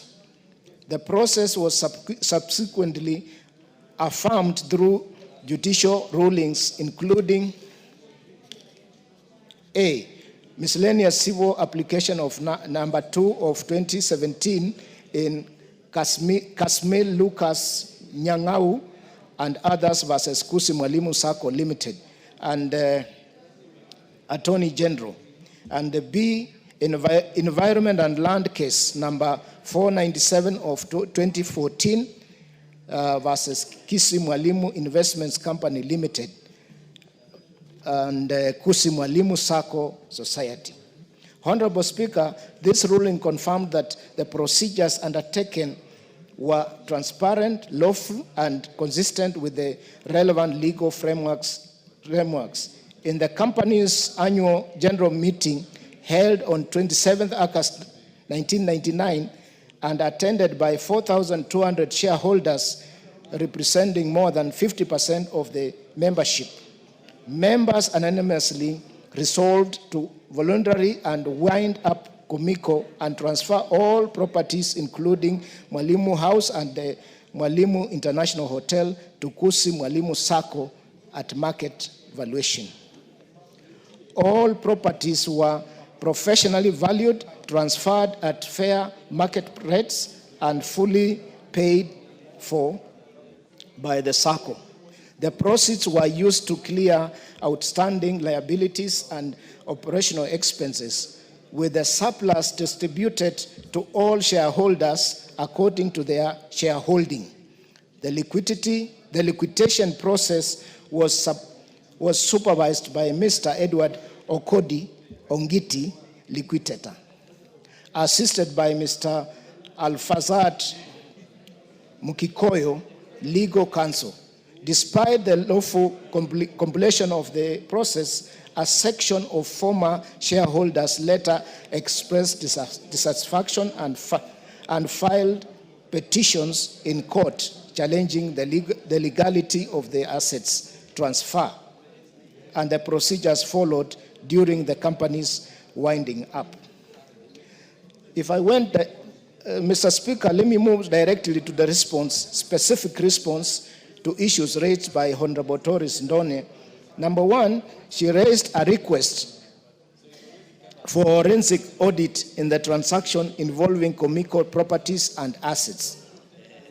Honorable Speaker, based on the information available, the processes involving Komiko's property and assets appear to have been initiated and conducted transparently, with the resolutions passed by the members and confirmed through judicial proceedings. Therefore, at this stage, there does not appear to be sufficient justification to warrant a forensic audit. However, should a forensic audit be deemed necessary, it will fall under the mandate of the Registrar of Companies, as the companies was liquidated under the provisions of the Companies Act. Secondly, Honorable Speaker,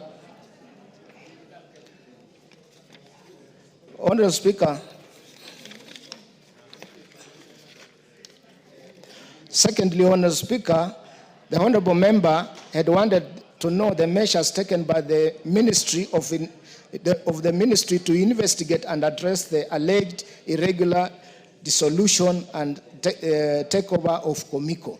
Honorable Speaker, as indicated in A above, Komiko was registered and subsequently liquidated in accordance with the Companies Act. As such, any action regarding the dissolution, including investigation or review, falls within the jurisdiction of the Registrar of Companies and not this ministry. Thirdly, Mr. Speaker, the Honorable Member wants to know support mechanism available to safeguard investment made by the vulnerable groups such as retired teachers within cooperative societies. Honorable Speaker, from the information provided by Kusi Mwalimu Sacco and county government officials, and as summarized earlier, the process undertaken appear to have been fair, member-driven, and in line with the law. Consequently, there is no indication at this time that would necessitate the introduction of additional support mechanisms by the government. And lastly, Honorable Speaker, therefore, the legal and administrative recourse of affected retirees seeking restitution of compensation. Honorable Speaker, should any legal administration redress be considered necessary, it is advisable that such matters be directed to the appropriate authorities, including the registrar of companies or the judiciary, as the mandate does not lie within this ministry. Thank you, Honorable Speaker. Donya. Thank you, Mr. Speaker. I'm very satisfied with what has been issued because I had a communication with the officials and they said they will go the plan B. I appreciate so much. Again, Mr. Speaker, kindly, I had made a statement to the Committee of Finance and National Planning on the unspent funds of NGAF, Kisii County, 2023-2024. I did it 3 months ago. Until today, they have not given their response, Mr. Speaker, and it is very urgent. It is not listed. Clerk, you can list that for Thursday. Oh, thank you.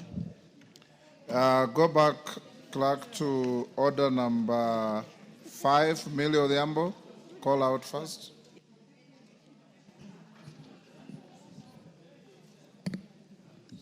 Order number 5, papers. Yes, delegation leader.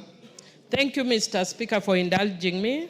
Honorable Speaker, I beg to give notice of the following motion. Apologize to the House for coming late. I do apologize, Honorable Speaker, for coming late. Thank you. I was involved in issues of my constituency. Go ahead. Mr. Speaker, I beg to give notice of the following motion. No, lay the paper first.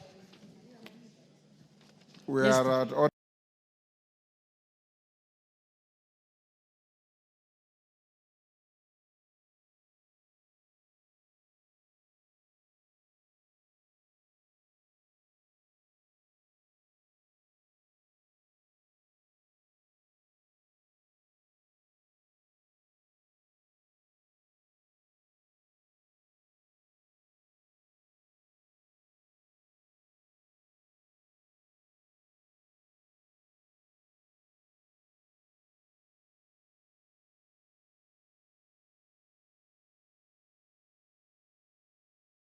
Order number 2025. Thank you, Mr. Speaker. 25. Thank you, Mr. Speaker. Thank you. Call out order number 6. Take your seat, Millie. Order number 6, notices of motion. Millie. Once again, Mr. Speaker, thank you for indulging me. Mr. Speaker, I beg to give notice of the following motion, that this House notes the report of the parliamentary delegation to the 150th Assembly of the Interparliamentary Union, IPU, and related meetings held in Tashkent, Uzbekistan, from the 5th to the 9th of April 2025, laid on the table of the House on Tuesday, 14th October 2025. By myself, thank you. Thank you. Next order.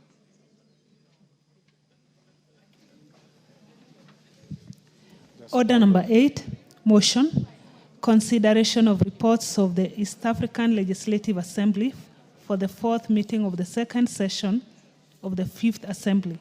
Resumption of debate. Carrier, you have a balance of 2 minutes. Mr. Speaker, the record is correct. I was on the floor when the House adjourned, and I was debating this report that had been laid by the Honorable Wanjiko Moher. And Mr. Speaker, I had said that even if we are receiving this raft of reports from the Committee on Integration, we have to go to the foundational matters, Mr. Speaker. That the division that we see in Africa today is not because of Africans choosing in their own accord to be a divided nation. We all know how powerful Africa would be if it presented as a continent, one voice, one people, one market, pushing one agenda. However, Mr. Speaker, the indignity that Africa has suffered under 500 years of slavery, under 100 years of colonization, and even in the interference since with the neo-colonialism that succeeded colonialism, Mr. Speaker, this is a business that can only be taken up by Africans. It is this generation, Mr. Speaker, that will have to answer the question that has been the perennial question. Does Africa look east or does Africa look west? And our generation, Mr. Speaker, must stand up and say that it is time for Africa to look within. If we look within then, Mr. Speaker, we shall be able to carry on the principle of the bigger brother, even as nations like Kenya, Mr. Speaker. Because we are told, Mr. Speaker, that if you are not going to be your brother's keeper, at least do not be the executor of your brother. The East African nations will have to come together and assess critically their abilities as nations, so that if there is a problem, Mr. Speaker, in the submission of the monies and the rates that a country should be submitting, then the new format can be decided on by the East African Legislative Assembly, and as such, we shall move on to build a stronger, better, united East African community. Mr. Speaker, I thank you for the opportunity. Thank you. Irene Mayaka. Thank you, Honorable Speaker, for the opportunity to also make my remarks on this particular report. This is your report, is it? Yes, it's my your report. Your committee? Yes. Who moved it? It was moved by Honorable Wanjiko Muya. Okay. Yes, because I was not present. Go ahead. Honorable Speaker, this particular report is a combination of the different reports that we received from the East African Parliament that has a record of the budget reports, and as well as some of the deliberations that we had on matters Parliamentary Alliance for Food Security. Honorable Speaker, we have a couple of challenges that we were identified while we were looking at these reports with the Ministry of EAC. And one of them, and just to speak to what Honorable KJ has said, it is the matter of the fact that the EAC and the YALA does not feel adequately financed. Honorable Speaker, we also have the issue of the fact that some of the EAC members and countries are not actually committed to their contributions. We have instances where some countries have not even made any contribution. And Honorable Speaker, for countries like our own Kenya, that has been very diligent in terms of the contribution, it makes the work of the EAC to become very difficult. Because as we speak right now, we have a deficit of an arrears of USD 59 million, therefore affecting the operations of the EAC. Some of the institutions that are actually affected are the East African Court of Justice, the Legislative Assembly, the Civil Aviation Authority, and the Kiswahili Commission. And Honorable Speaker, because of the funding gaps that these have experienced, they're not able to actually perform their duties well. Honorable Speaker, we also have budget execution bottlenecks that are costing the EAC-funded communities, and especially the different institutions. And this is again because of the slow rate of contribution by some of the partner states. Honorable Speaker, we also have governance and accountability lapses, and as a committee we have made very stringent recommendation on disciplinary action on some of the culprits who have been seen not to be following the agreed upon standards of financing, especially for the budget management system that we do have. Honorable Speaker, looking at the committee recommendations, one of the things that we're really recommending as a committee is a round-table engagement between the YALA budget, the YALA budget committee and the regional integrated committees from all the partner states, because we need to get into a conversation for us to be able to actually look at all the issues that we do have within the EAC and see whether or not we can be able to make this work. Because, Honorable Speaker, it does not make sense for us to have an EAC organ, to have EAC institutions. If these institutions are not even well funded, these institutions are not being given priority from the partner states, it does not make work easy for the institutions at all. Honorable Speaker, I also want to bring to the attention of this House the issue of the EAC treaty to incorporate provisions of the Public Finance Management Act. Again, this is a recommendation from our committee that we'd like to ensure that this is done as soon as possible. Honorable Speaker, there is also the matter that we discussed in this particular report that is of very significance, and that is the issue of the East African Parliamentary Alliance for Food Security and Nutrition.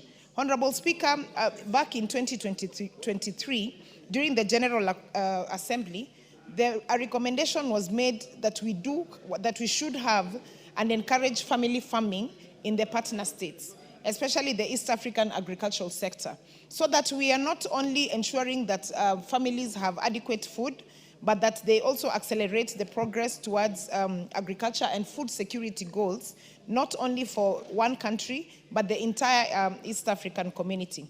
And therefore, Honorable Speaker, I just want to say that we are urging this House to really support us. And as a committee, we will be taking these matters even to the next level to ensure that we are engaging the partner states and we are engaging the Yala Legislative Budget Committee, because they are also experiencing a lot of hiccups and gaps because of the financial issues.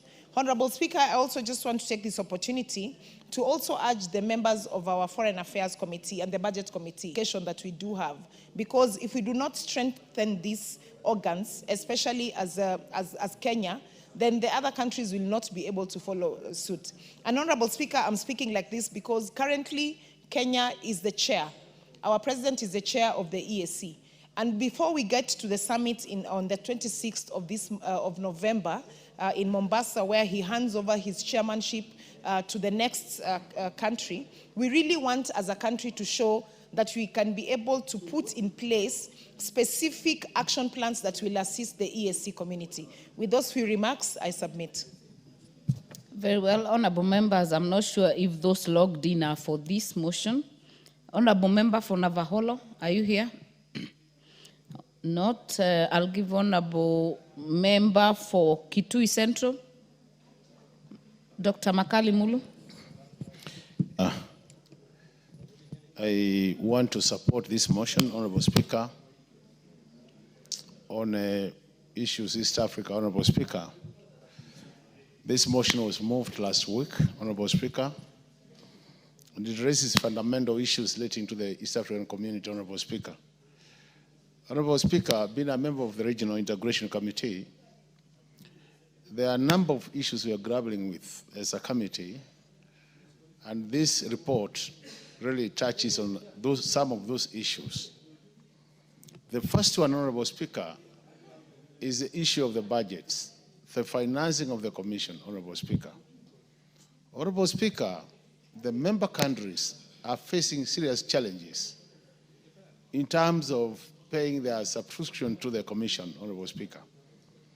And as a result of this issue of inadequate budgets, Honorable Speaker, a number of our planned programs and activities are not able to be undertaken, Honorable Speaker. We've been asking ourselves, what can we do as a committee to support this East Africa community, Honorable Speaker? We have been thinking about 2 or 3 issues, Honorable Speaker.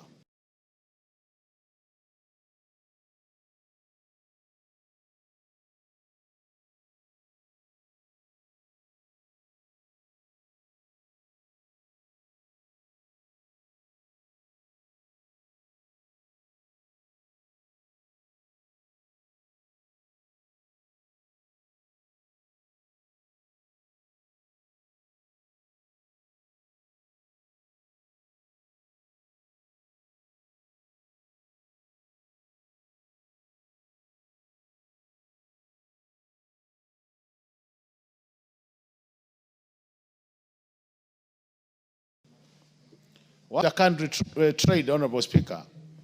We know some countries are getting more in terms of trade as opposed to others. The other fundamental question we're asking ourselves is, since some countries are doing more business with the others, and the balance of trade is actually in favor of some countries, then could it also make a lot of sense for those countries who are doing some trade with the others to pay for those who are not doing very well in terms of paying their annual subscription, Honorable Speaker?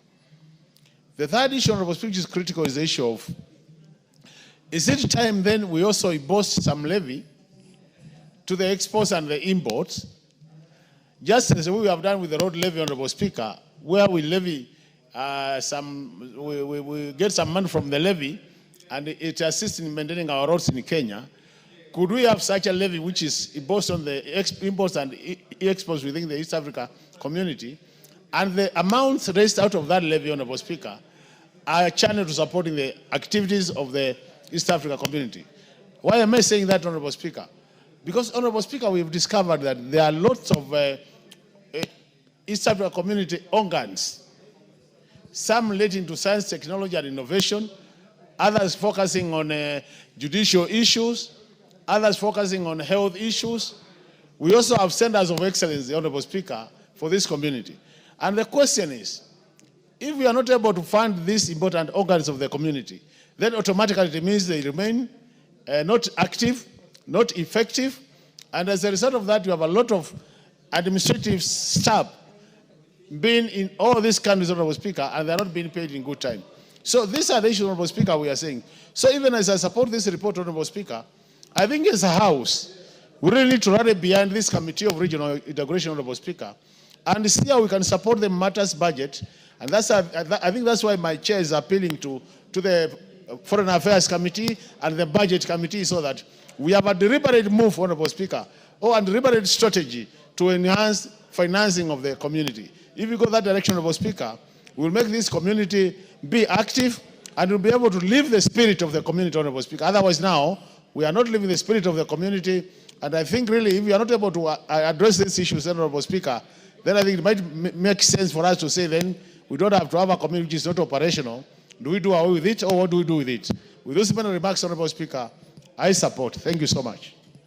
Member for Moiben, are you on this? Honorable Barto.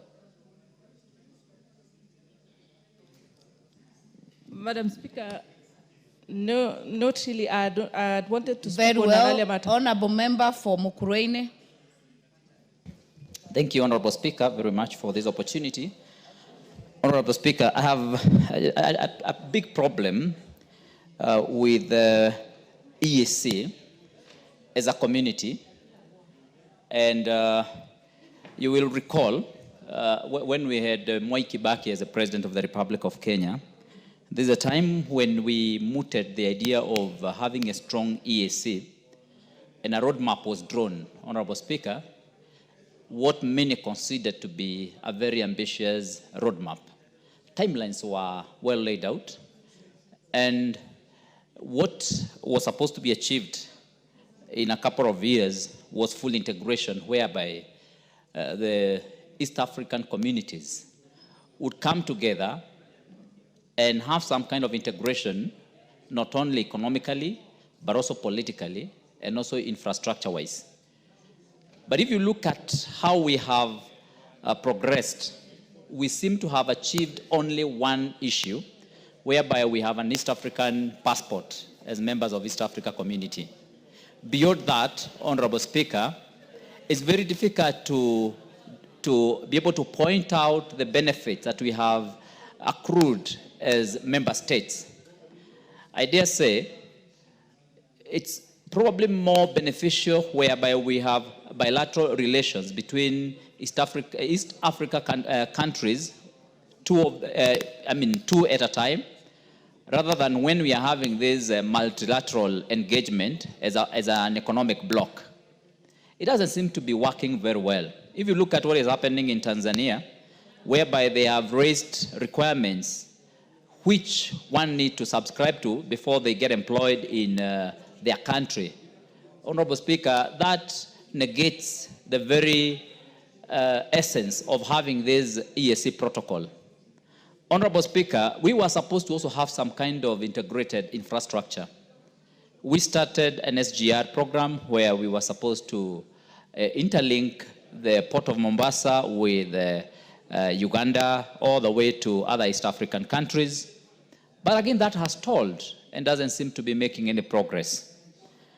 Honorable Speaker, it is very difficult to draw the parallels between what we are benefiting as a community. In fact, EAC now seems to have become a cost center, whereby it's payments of salaries, funding of agencies that don't seem to have clear outputs. And I think before we progress much more on how to fund this institution, we must sit down and do a proper cost-benefit analysis.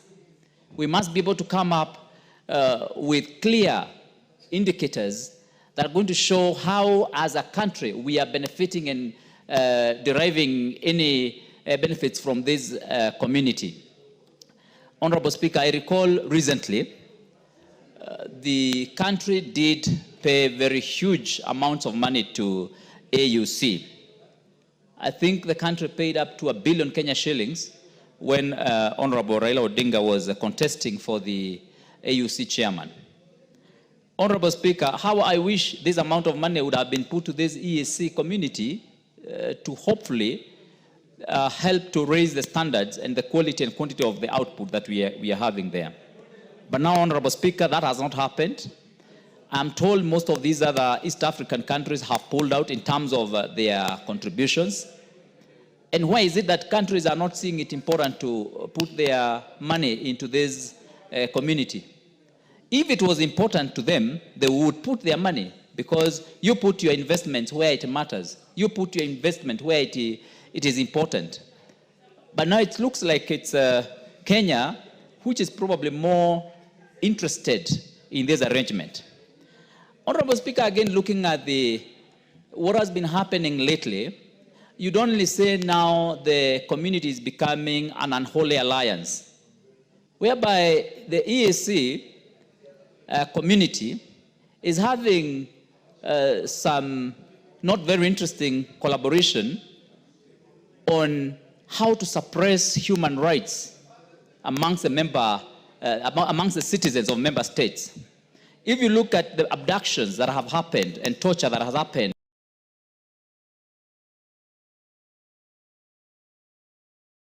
in our neighboring countries, Uganda, Honorable Chair, you realize that we are in a...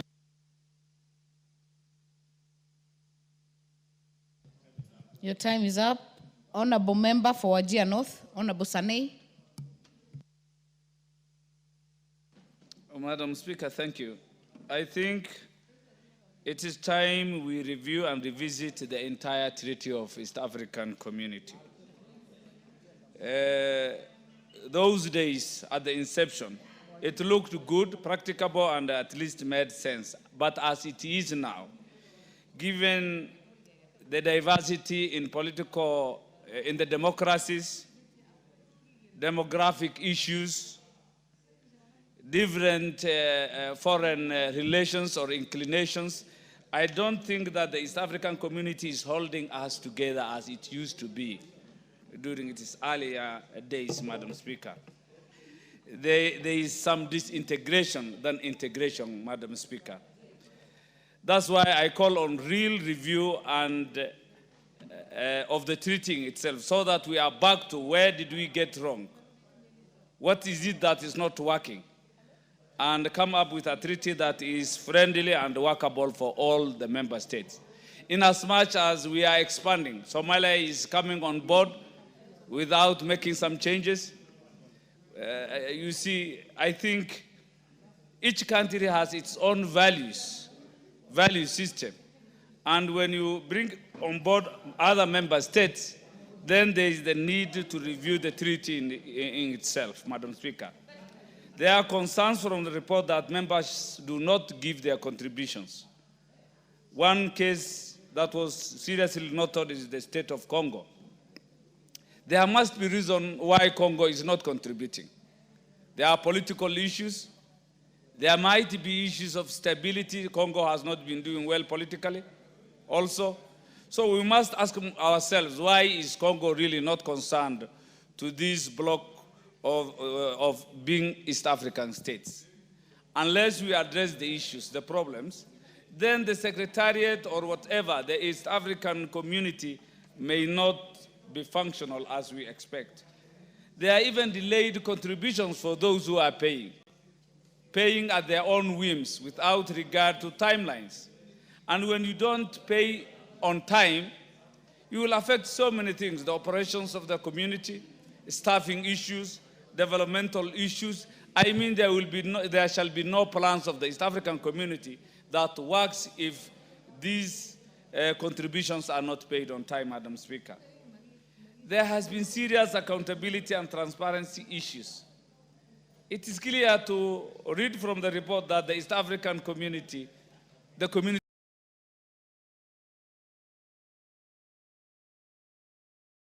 is corrupt. And if it is corrupt, what can the member states do to make sure that they solve that concern? They are not getting money, and the few they get belatedly are not spent prudently. So what can the community do to such concerns or observations of unaccountability, corruption, and lack of transparency? Then there is the concern of equal contribution by member states.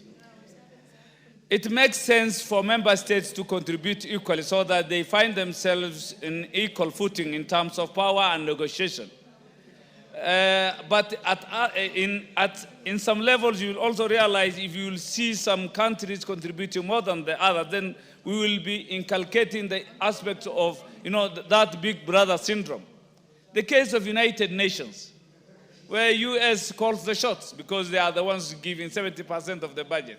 I think we need to rethink what model is best, that countries should contribute.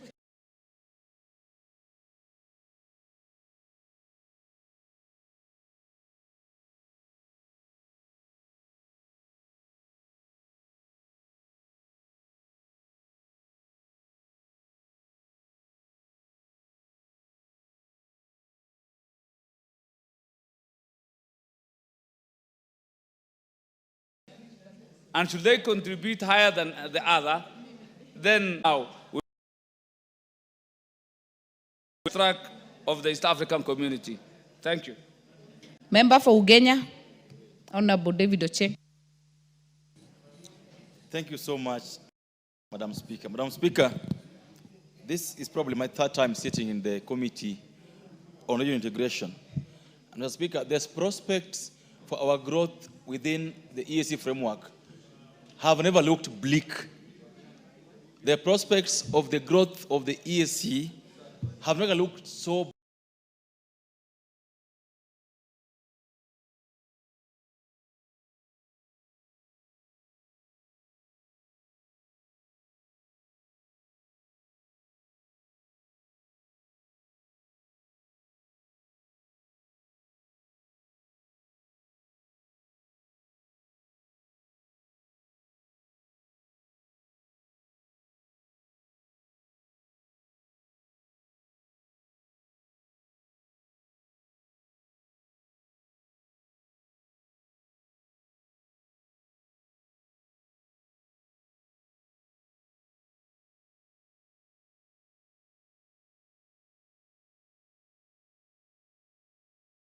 bad.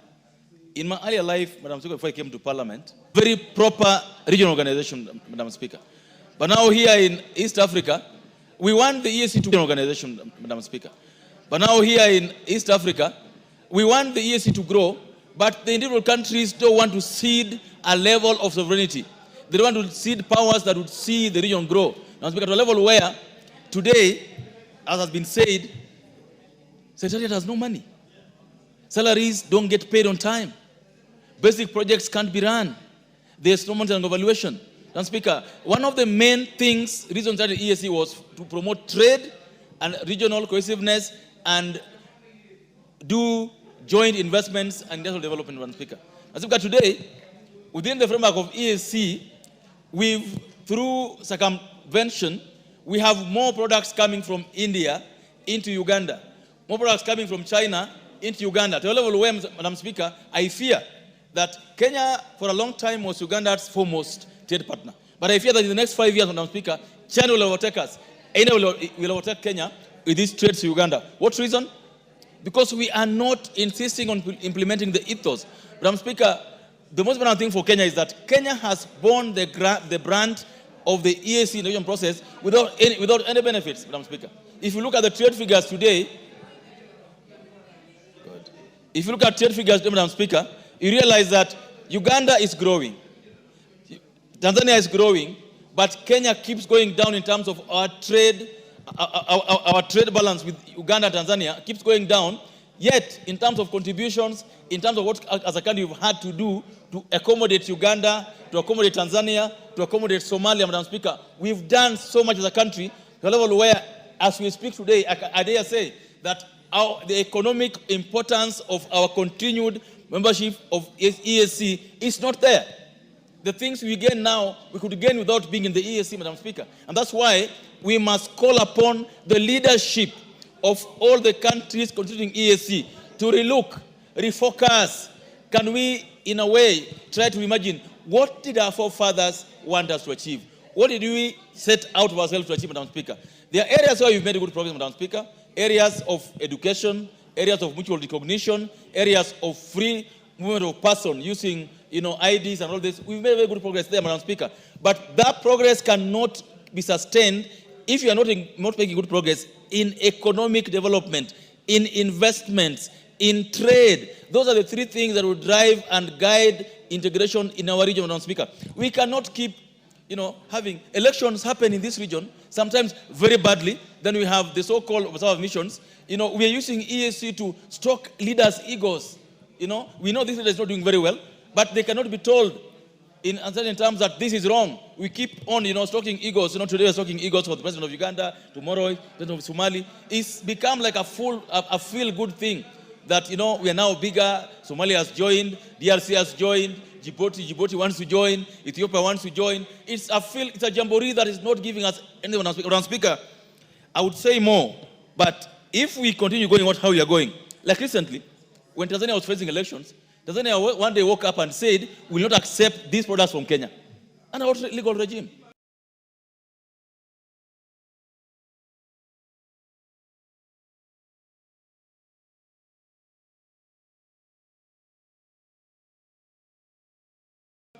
Under what framework? One day you wake up and find that, Madam Speaker, over the weekend I was in Busia. And the trucks now from Busia snarl up all the way to Bungoma. Trucks coming from Mombasa, you go there today, there are trucks. Madam Speaker, if you could get just a minute. 1 minute. There are trucks snarling all the way in Malaba, from Malaba border to Bungoma. 200-300 trucks queuing within the EAC framework. Is that growth? How are you going to create business if there are trucks queuing in Namanga? There are trucks queuing in Busia and in Lunga Lunga. How are we going to grow EAC if we've gone back to what used to happen in 1977? We've gone back to where we were even before the EAC started, Madam Speaker. So it is important that we stop playing lip service to the EAC integration, Madam Speaker, and put our money where our mouths are. The EAC partner states must realize that we cannot grow the East African community using donor money. We must grow the community using our own money and must insist that countries pay their way, and if they don't pay their way, Madam Speaker, there must be sanctions. Otherwise, I fear that we'll soon close the EAC with the shame that goes with it, with the anarchy that will come with it. Let our leaders wake up. Let President William Ruto wake up. Let President Museveni wake up. Let Honorable Samia Suluhu wake up. Let all those who guarantee the existence of the EAC wake up. We need the young people to fill the EAC. We must ensure that we invest in it. Let's not let it die in our hands. Thank you, Madam Speaker, and I support. Member for Limuru, Honorable Kirago. Thank you, Madam Speaker, for giving me a chance. I would like to urge the East African community countries that this is a community that has a lot of people, has a lot of potential to grow. Madam Speaker, I've just come from Uganda for National Prayer Breakfast, and I attended their National Day. But if there is a country that opens doors for Kenya, it is Uganda. Just yesterday, Madam Speaker, I went to have a cup of tea in one of our places in Kentimere in Limuru, and I was shocked. Some of the ladies that have come for attachment as waitress are from Uganda. And I asked myself, if we can open doors for the rest of East Africa, honestly, there is so much potential for these countries to grow, to improve particularly the connectivity. And I believe, Madam Speaker, one of the most challenging things that we have is that a flight of 50 hours to Entebbe, is like 1.5 times or almost 2 times cost of flying to Mombasa. And I was asking how it would be if we all made our airspace free and not taxing so much, that the East Africans can be able to travel within the East African countries like domestic travel within our countries. This would open up our people to travel across and to be able to enjoy much more, like more than the European countries community, which people have been talking about. I believe that we need to work to make sure that every country pays its own share, but above all, we need even ourselves in this house to keep on pushing for better unity, for more cooperation within the East African community. It is not time for fighting to break it. Madam Speaker, the history has taught us that there were Kina Charles Jojo and others who celebrated when the East African community died. But it put their countries into a lot of problems. So, Madam Speaker, I join the rest of members who are calling for more contribution, more commitment to the East African community, because it is the way to go. I don't think any one of our partner states can stand alone in this global economic fight that we are seeing in the world, including realignment of various economic blocks. So, Madam Speaker, I'm here to say East African community is a good thing for us, and Kenya, instead of fighting and being worried about the business that is across, we can actually take this country to a higher level where we provide services which are much more advanced in terms of technology, so that when they are selling us the food products from the neighboring countries, we can actually sell them more advanced technology, which actually is available in this country. I thank you. Jematia, Honorable Jematia.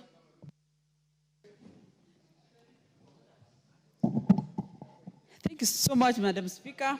I want to thank the committee led by my friend, Honorable Rene, for this good report on East Africa. I want to, from the onset, Madam Speaker, I want to declare that I was a member of parliament in East Africa, and I vividly understand most of the challenges and most of the achievements that East Africa can give us if we embrace it positively. And I also want to thank the committee because of highlighting most of the positives and the challenges that we are facing now or currently EAC. And I want to believe these are things that this union and this community survive for the rest of Africans. Madam Speaker, from the onset, I also want to say East Africa community, which was started long time ago,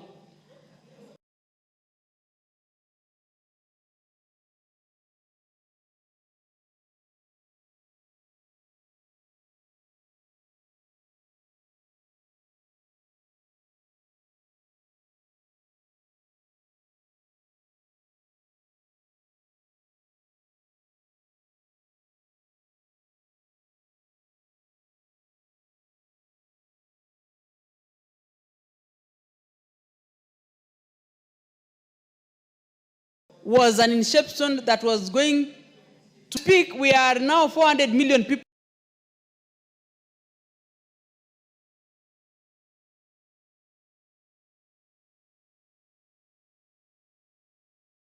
Last week is 1.5 billion people.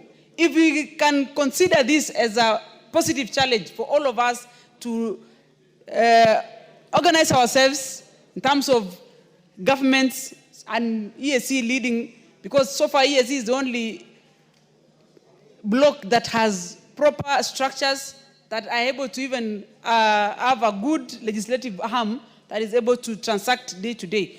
Madam Speaker, through the Treaty of EAC, we can do a lot of things as East Africans, specifically trade.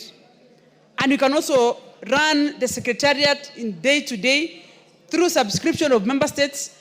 And if it's, in our opinion, at one point I was even suggesting that if members who are coming, who join late times, except Kenya, Uganda, and Tanzania, we can probably contribute more and have more veto so that we are able to manage this center of the EAC.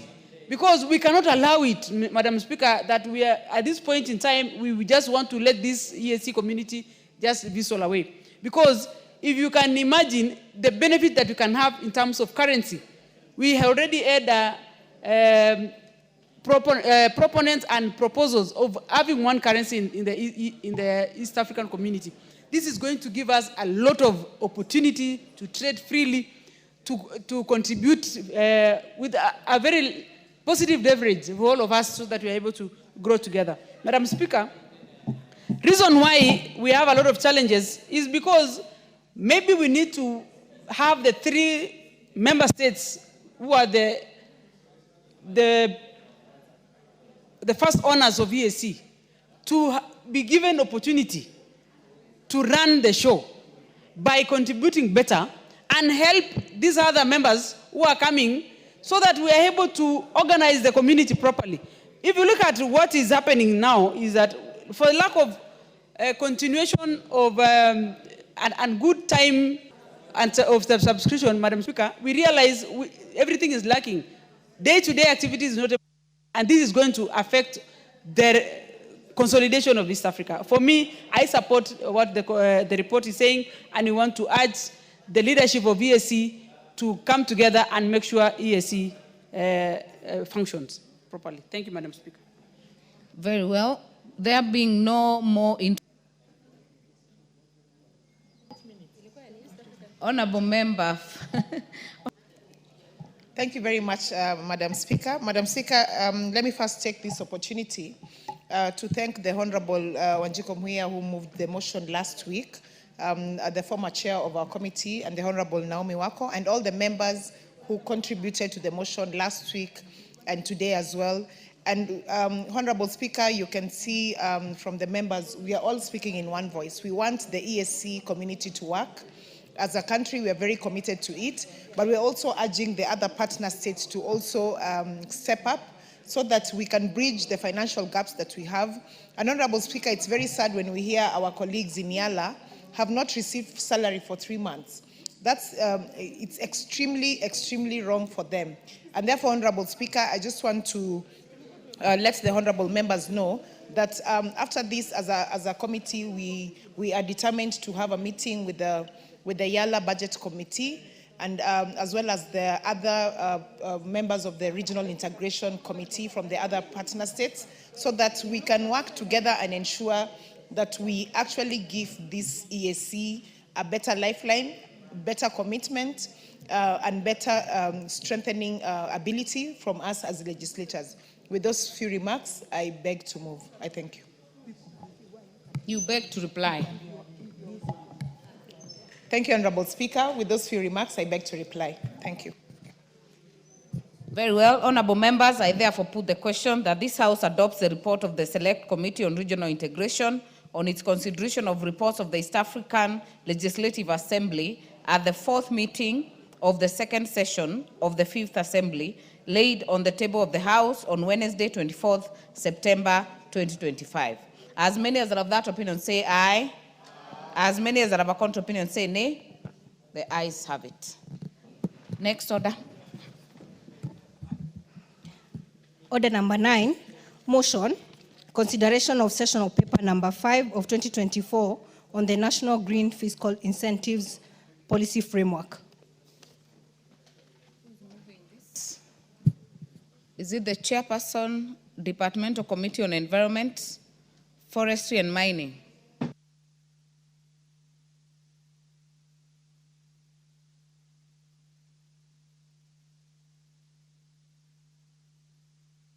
Was to be moved by Honorable Kawaya.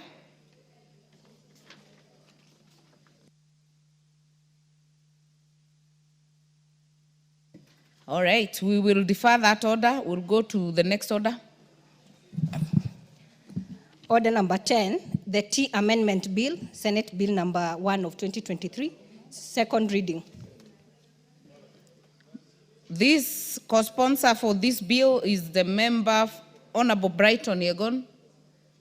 Are you in the house? If not, we will defer it. Next order.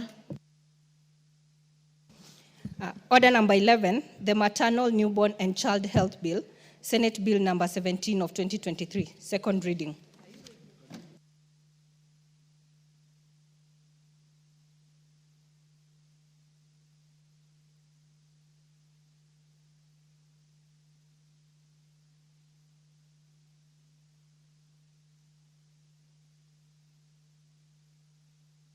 This by the chairperson, Departmental Committee on Health, Dr.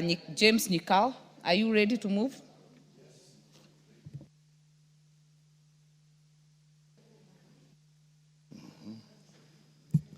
Thank you, Madam Speaker. Madam Speaker, I rise to move the Maternal and Newborn Child Health Bill of 2023, the Senate Bill number 17 of 2023.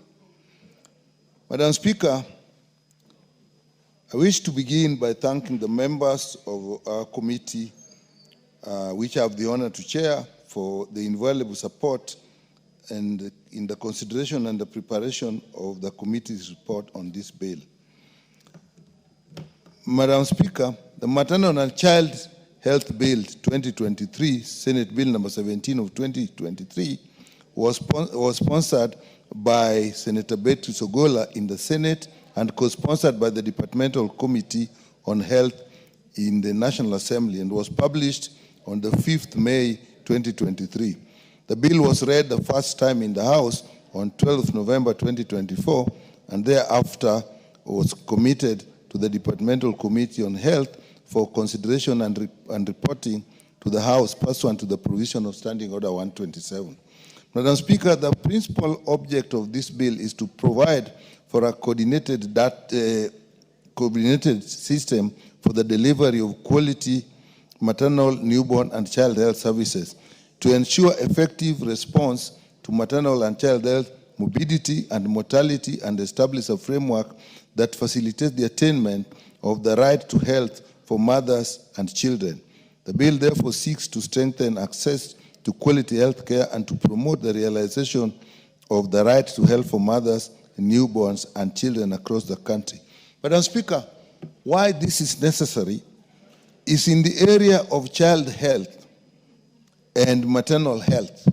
This country has made a lot of improvement, particularly in child health.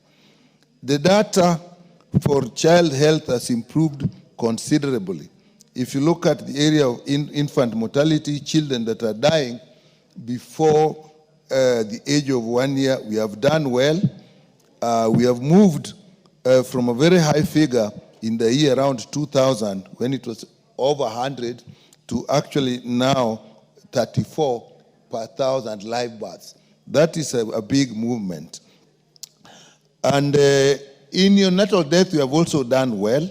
We moved from a figure when it was over 50 and 2005, about 33, and now we are down to 21. That has not moved as much as the infant mortality and the under 5 mortality. However, there is a concern.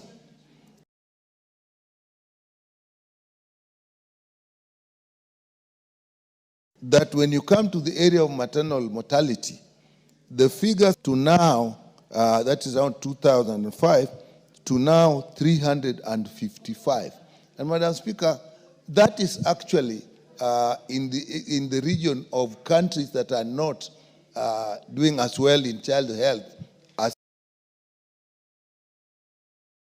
as Kenya.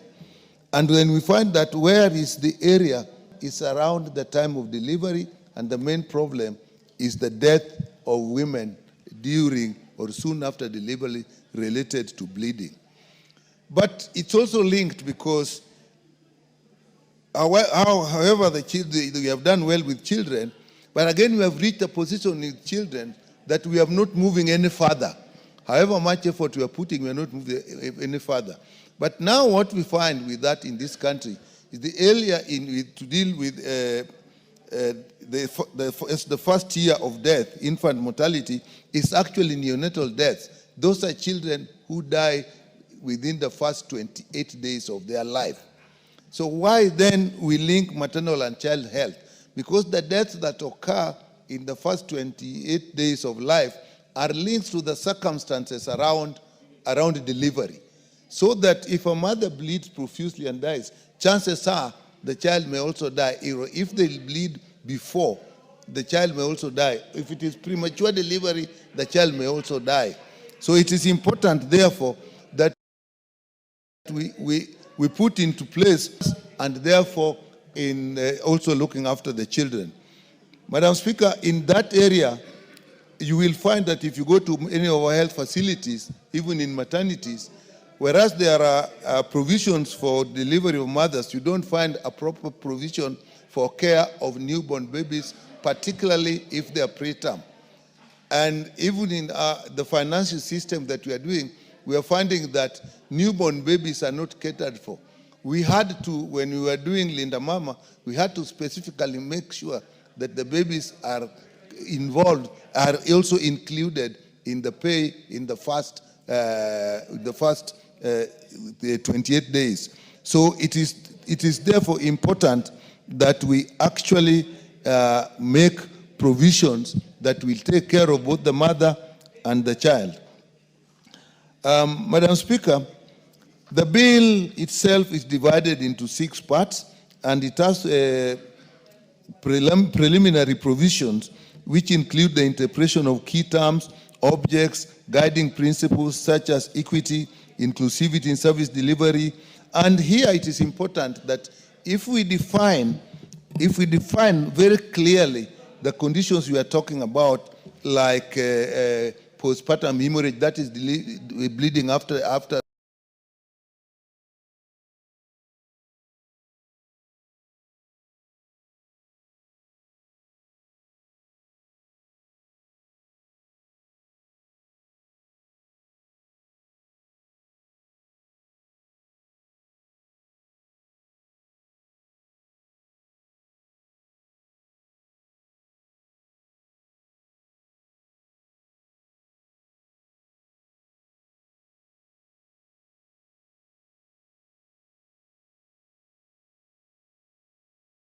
birth.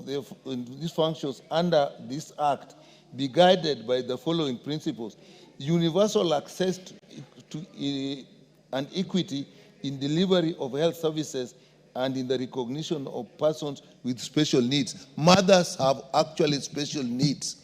And you will find that the deaths that occur amongst mothers, the problems actually start at home. Delay in decision when they should go to hospital, delay on when they are taken to hospital, and even when they get to hospital, there are still delays. So that a mother, and the progress of labor does not wait for anybody. It will progress. So if you don't have structures and systems in place that will make sure that mothers get instant care when they need it, you are actually likely to lose those mothers. And even for babies, for example, maybe a little more technical, but easy to understand. If the cord becomes before the head, if a mother is delivering, you have only about less than half an hour to make sure that that baby is delivered, or the baby will die inside. So if there is delayed in the second stage of labor, when actually they are ready to be born, therefore you see that in 4B, availability and access to services and timely and reliable measures that will make sure that the services are delivered. And in this, the bill is also proposing in the same clause that all this, there must be clear collaboration between the national government and the county government.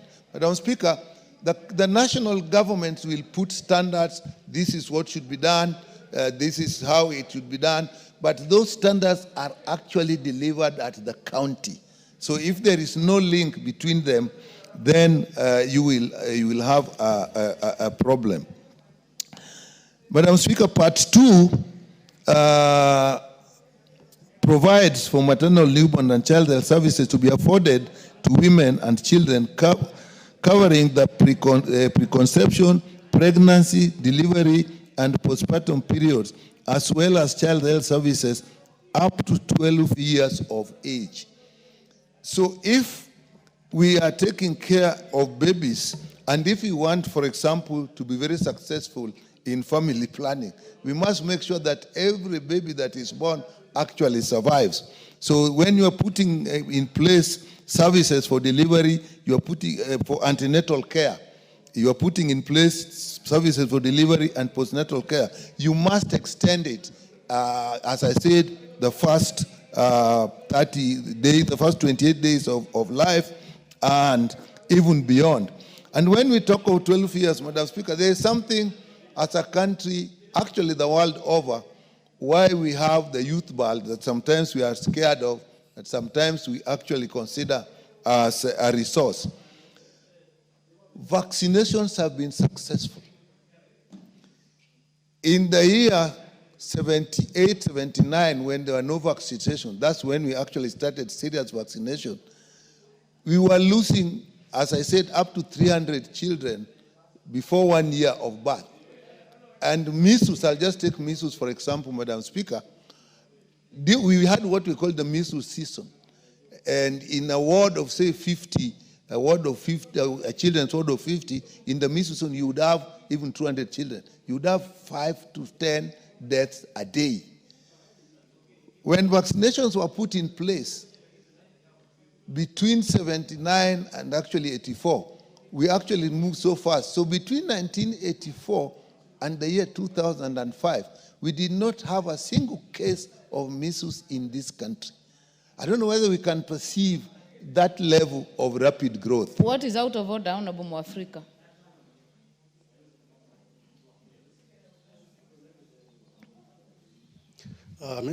Madam Speaker, I want to request Honorable Nyikal if he can clarify that he said that we were losing 300 children before 1 year. If you can clarify what it means, kindly. Okay. Okay, I'll not be very technical. So before attaining 1 year of age. Before attaining 1 year of age. So basically, that is what we call infant mortality. So it is a measure of how well our system is working. So that if a child is born, the chance of that child living up to 1 year is a good measure of how well our services are working. And that's why I was saying many years back, going back to as far as 2005 or even beyond, you would have that when 1,000 children were born, by the end of 1 year, 300 will have died because of sickness, because of mainly sicknesses that can be prevented by vaccination. And now we have improved vaccination, and now we are down to 34. And that is why you have very many young people. Children don't die. When did you last go to a child's funeral? But we go to adult funerals all the time. The children as born, they are surviving. But we have a problem that is still sticking with mothers. Mothers are dying when they are giving birth. And then children, many children born die before their 28 days of life. And however much we try, we are not being successful there. Therefore, this bill seeks to put into place structures that take care of the mother from the time she's pregnant to the time she's in labor, to the time the baby is delivered, to first 28 days, and then up to 1 year. Another measure is 5 years. There we have done very well. So that is what this bill is all about.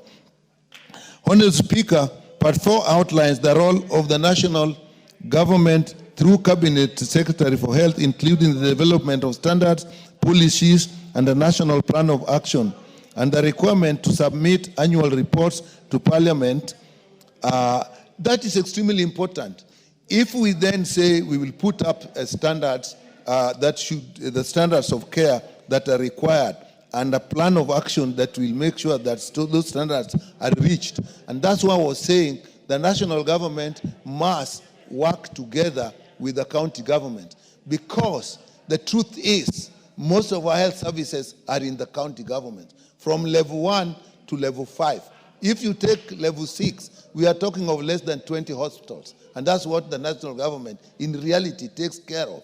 So if those are not working, so that is where we have the standards. And then we say there must be proper monitoring or a reporting system, so that report to Parliament. We are saying we report to Parliament because we want to now, as Parliament, be sure that this level, where we have reached with maternal deaths, with the children dying before 1 month of life or 28 days, what are the factors? And so we don't just leave it out there, that we also get the report.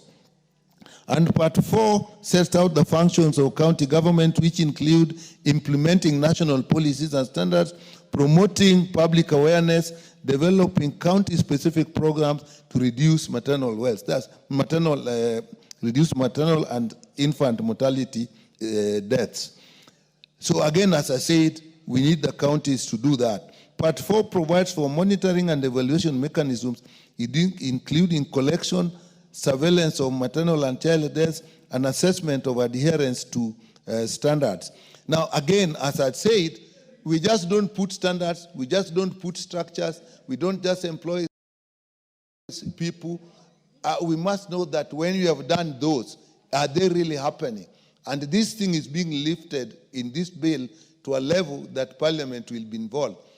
And I can tell you that during the UNGAS, there was a report that actually kind of embarrassed the country, because we were being quoted to countries that we shouldn't be quoted to. I don't want to name the countries.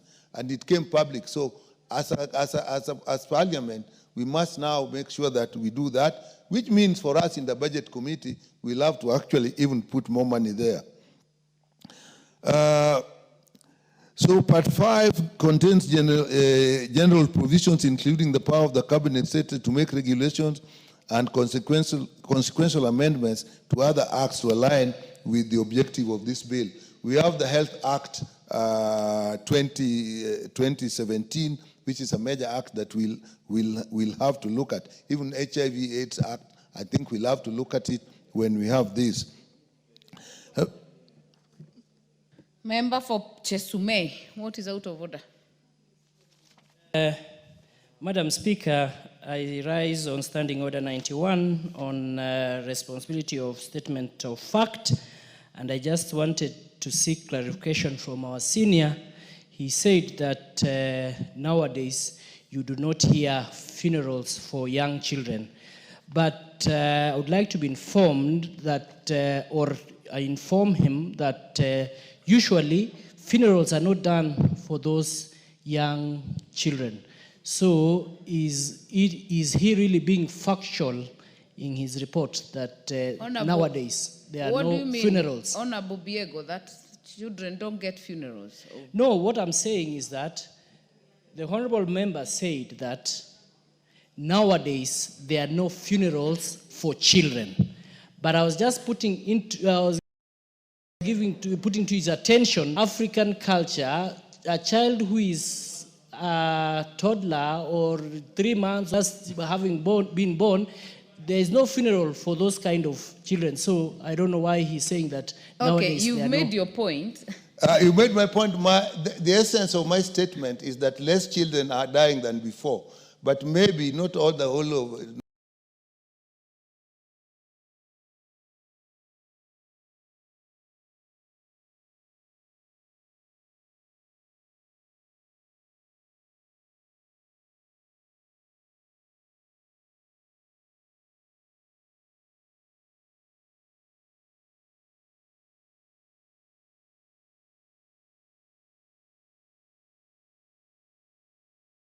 Not all African cultures. I also don't think it's factual. For children under 1 year of age, we have had marked improvement. So that was the essence.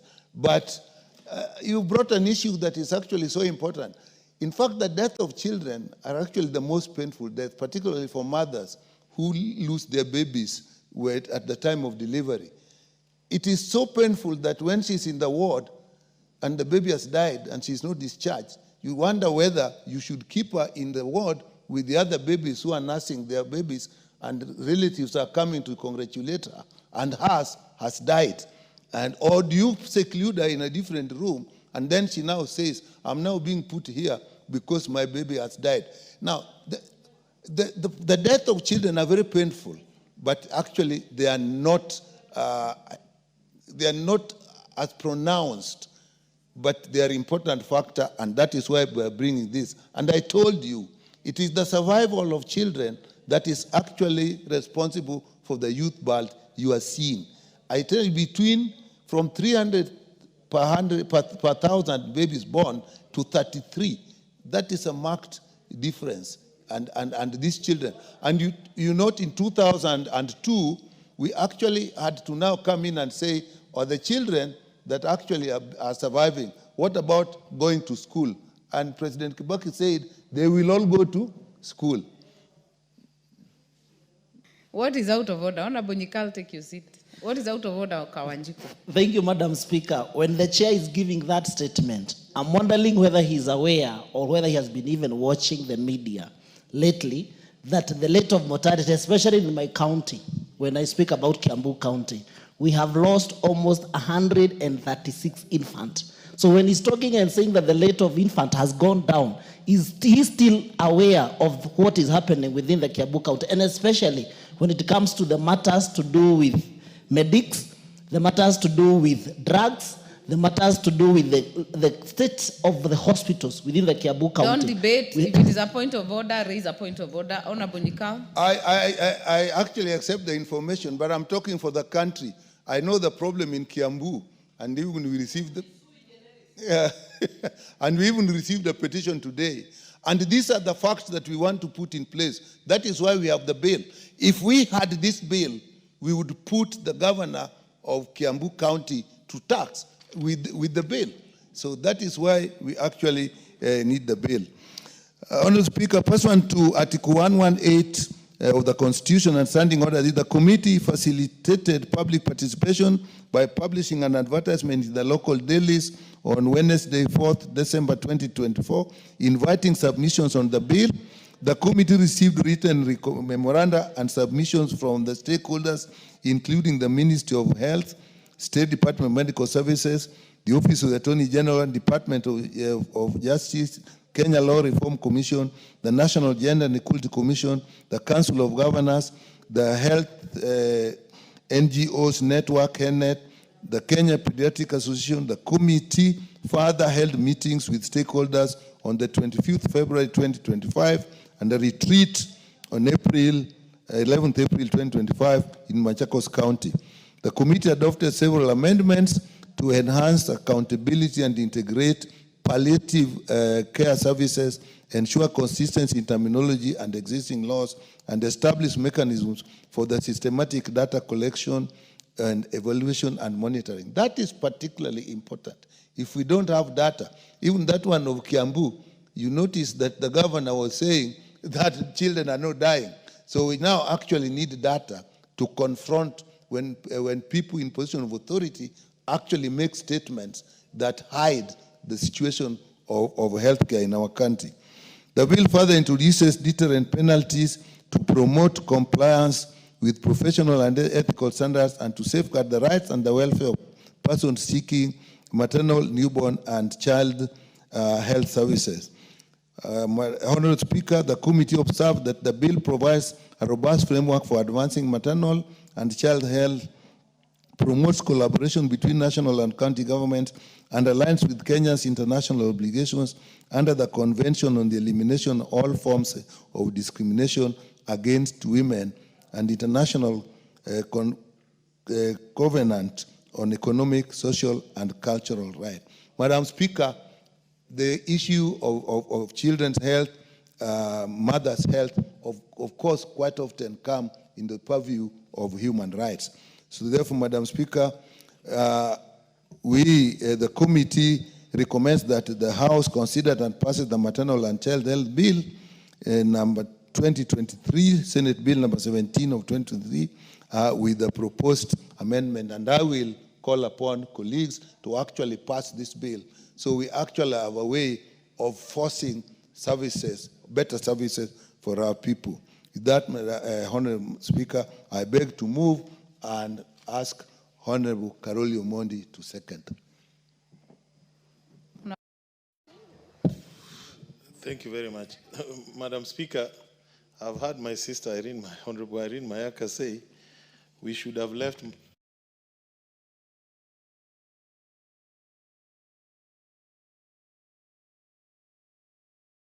possibly maneno ya wanawake.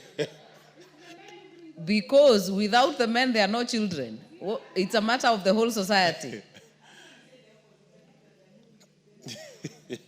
Honorable Madam Speaker, many years ago, when I was in the village, I joined my late grandmother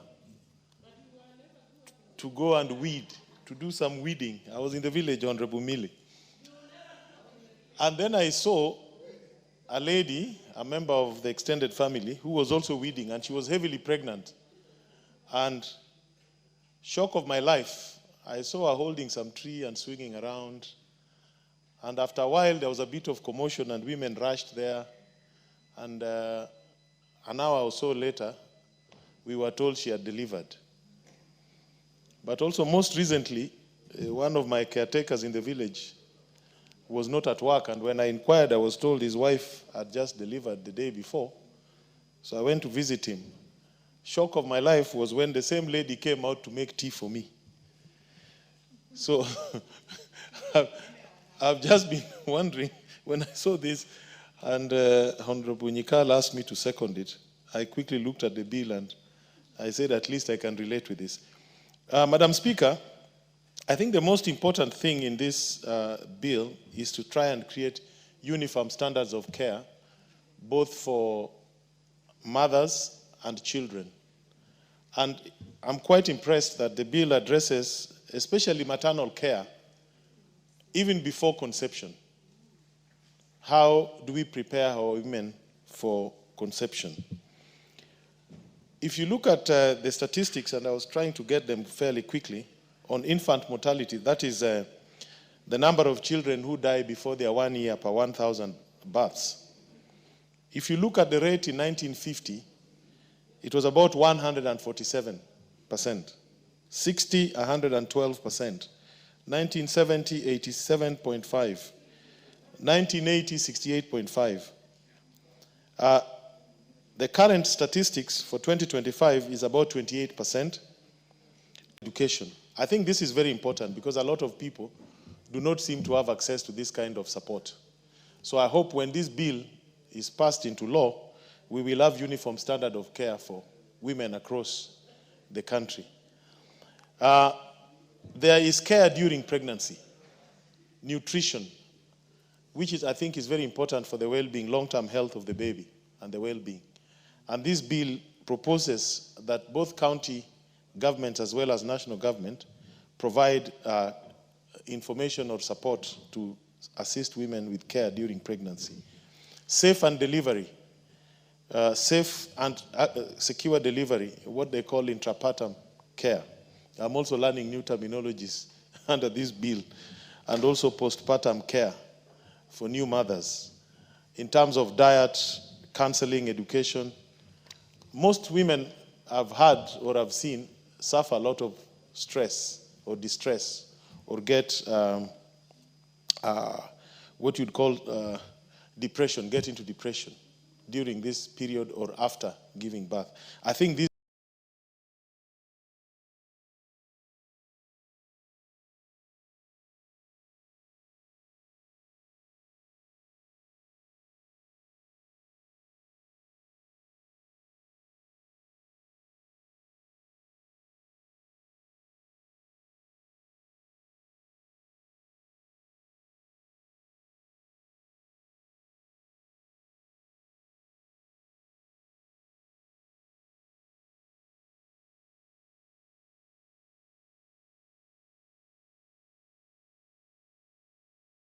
bill offers us an opportunity to deal with that problem. This is where health workers have not been very kind to new babies or newborn mothers. And we have had even some taken to court for that kind of inhuman treatment. So I hope with this, even the county health facilities will provide facilities to support newborns, especially those born prematurely, and also to guide the mothers how to look after themselves. There's a famous, I think, problem in the country. Is it famous called fistula? I'm not an expert, but I'm informed it's related to giving birth and not having the proper care at the time of delivery. So I think with this bill, we will be addressing so many things. With those remarks, I beg to second. Thank you very much, Honorable Speaker. I therefore propose the question that the Maternal, Newborn and Child Health Bill, Senate Bill number 17 of 2023, be read a second time. Minority Whip. Thank you, Madam Speaker, for giving me this opportunity. Madam Speaker, let me take this chance to thank Honorable Nyikal for co-sponsoring this bill, together with Senator Beatrice, who comes from my county, Homa Bay County. Madam Speaker, it is said great minds think alike, and so I just want to congratulate Honorable Beatrice, because I have a similar bill, a bit more comprehensive, because this is Maternal, Newborn and Child Health Bill. Mine is Family Reproductive Health Care Bill. I think Honorable Beatrice, because of the challenges that we normally face when people hear the word reproduction, the first thing they think of is that people are talking about abortion. So she's been smart to remove reproduction, so that people don't think it's about abortion. But sometimes in compromise, we lose a lot. And you can see from this bill, and I'm glad that Honorable Irene and Honorable Karoli were discussing about this, except, of course, I want to challenge Karoli about issues of the village. I know he went to Homa Bay Primary School together with me. So he's just dreaming about having gone to the village. But having said that, Madam Speaker, I'm glad that they were talking about the issue that it is a man who has moved, and it is a man who was seconded. But if you look at the bill, it is maternal, newborn, and child health. Where is the paternal? You cannot have a maternal without a paternal. Even where the bill which I'm sponsoring, the second bill, which has to do with the children, which is assisted reproductive technology. Madam Speaker, even in assisted reproductive technology where you use in vitro fertilization, there is a sperm donor, and the sperm donor is a man.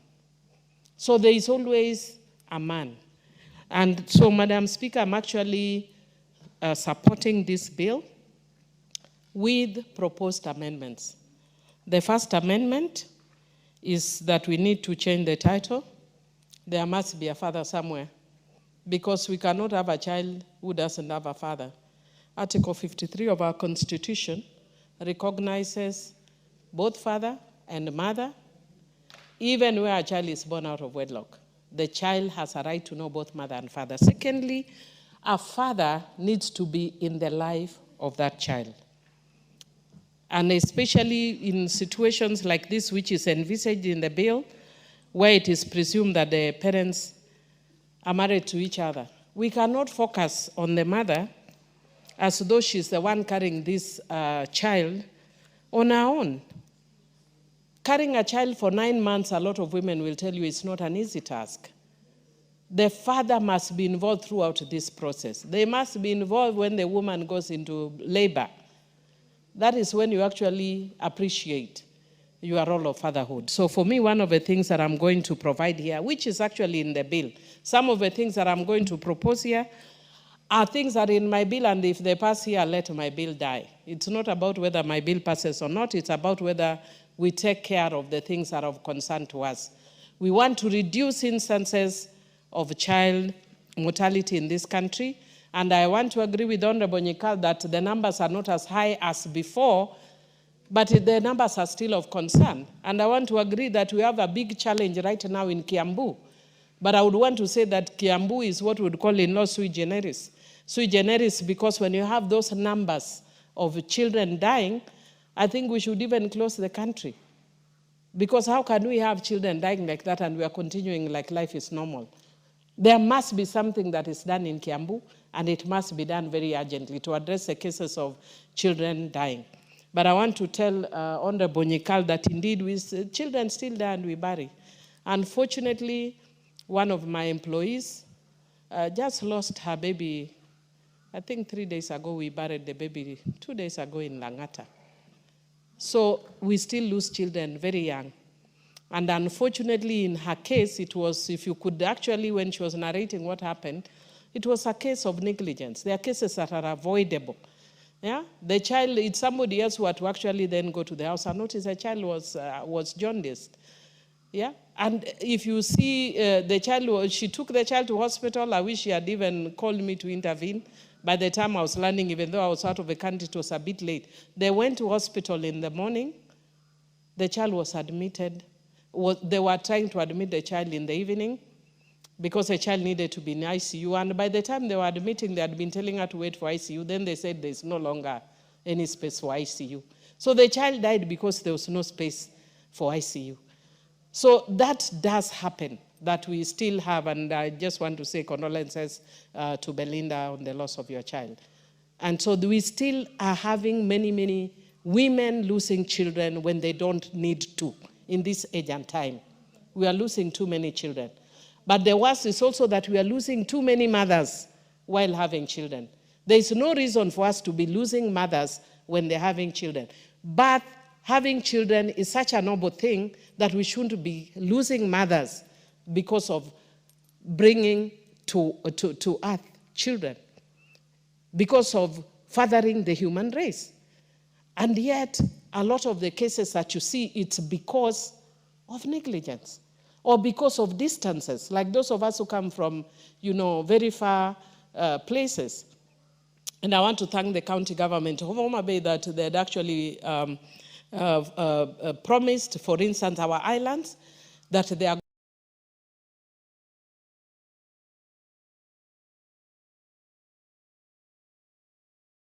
going to provide an ambulance in each of the islands. But I would actually also want to suggest, because I was one of the people who sat when we were doing the constitution, and I remember this was an issue that was raised by Honorable Uhuru Muigai Kenyatta himself, and he said in areas like ours that are overly marginalized, we should be given more money to take care of those unique challenges.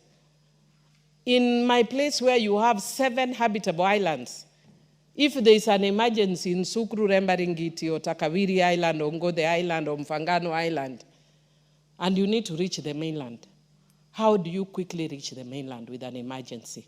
So we end up losing many women, we end up losing, many children because of that. And sometimes you want to blame the county governments, but all, the amount of monies that are given are not really sufficient for that. So for me, I want to just say, I don't want to go into the details of this bill because, as I've indicated, I have a more comprehensive bill that looks at the entire life spectrum of reproduction, from preconception to conception to giving birth in all ages, including gerontological, because we have very many old men who are struggling with other reproductive challenges nowadays because of peer pressure. Peer pressure happens at any age. You'll find a man who is 80, 90, is still busy wanting to have a child. So we say, if you are a man who is 80, 90 and you have a child, how do you deal with you as an 80-year-old man? How do you deal with your child as an 80-year-old man? How do you deal with, raising that child as an 80-year-old man who has a child at 80 and you are a father? That child, by the time you are 90, the child is 10. By the time you are 100, the child is joining university. So those are issues that I've addressed in my bill, and as I've said, I've actually discussed with Honorable Nyikal. To the extent possible, so that we don't change the architecture of this bill, I will bring amendments that can be carried on into this bill. And I'm hoping that we don't bring propaganda again to this bill, because as we do a lot of politics on women's bodies, women continue dying and young children continue dying. Why we politic? It's very easy to sit from a distance and comment about your neighbor's compound when you don't know what your neighbor has to go through. And unfortunately, sometimes that's what our brothers do to us. We want to theorize about childbirth. We want to theorize about reproduction. And we love the ones like Honorable Nyikal and Honorable Karoli, who are very supportive of us. And please talk to your other male colleagues so that they can join us, because this is a journey of fathering the human race, both men and female. Once again, congratulations and thank you for this bill. I'll support with amendments. Very well. Honorable Mayaka.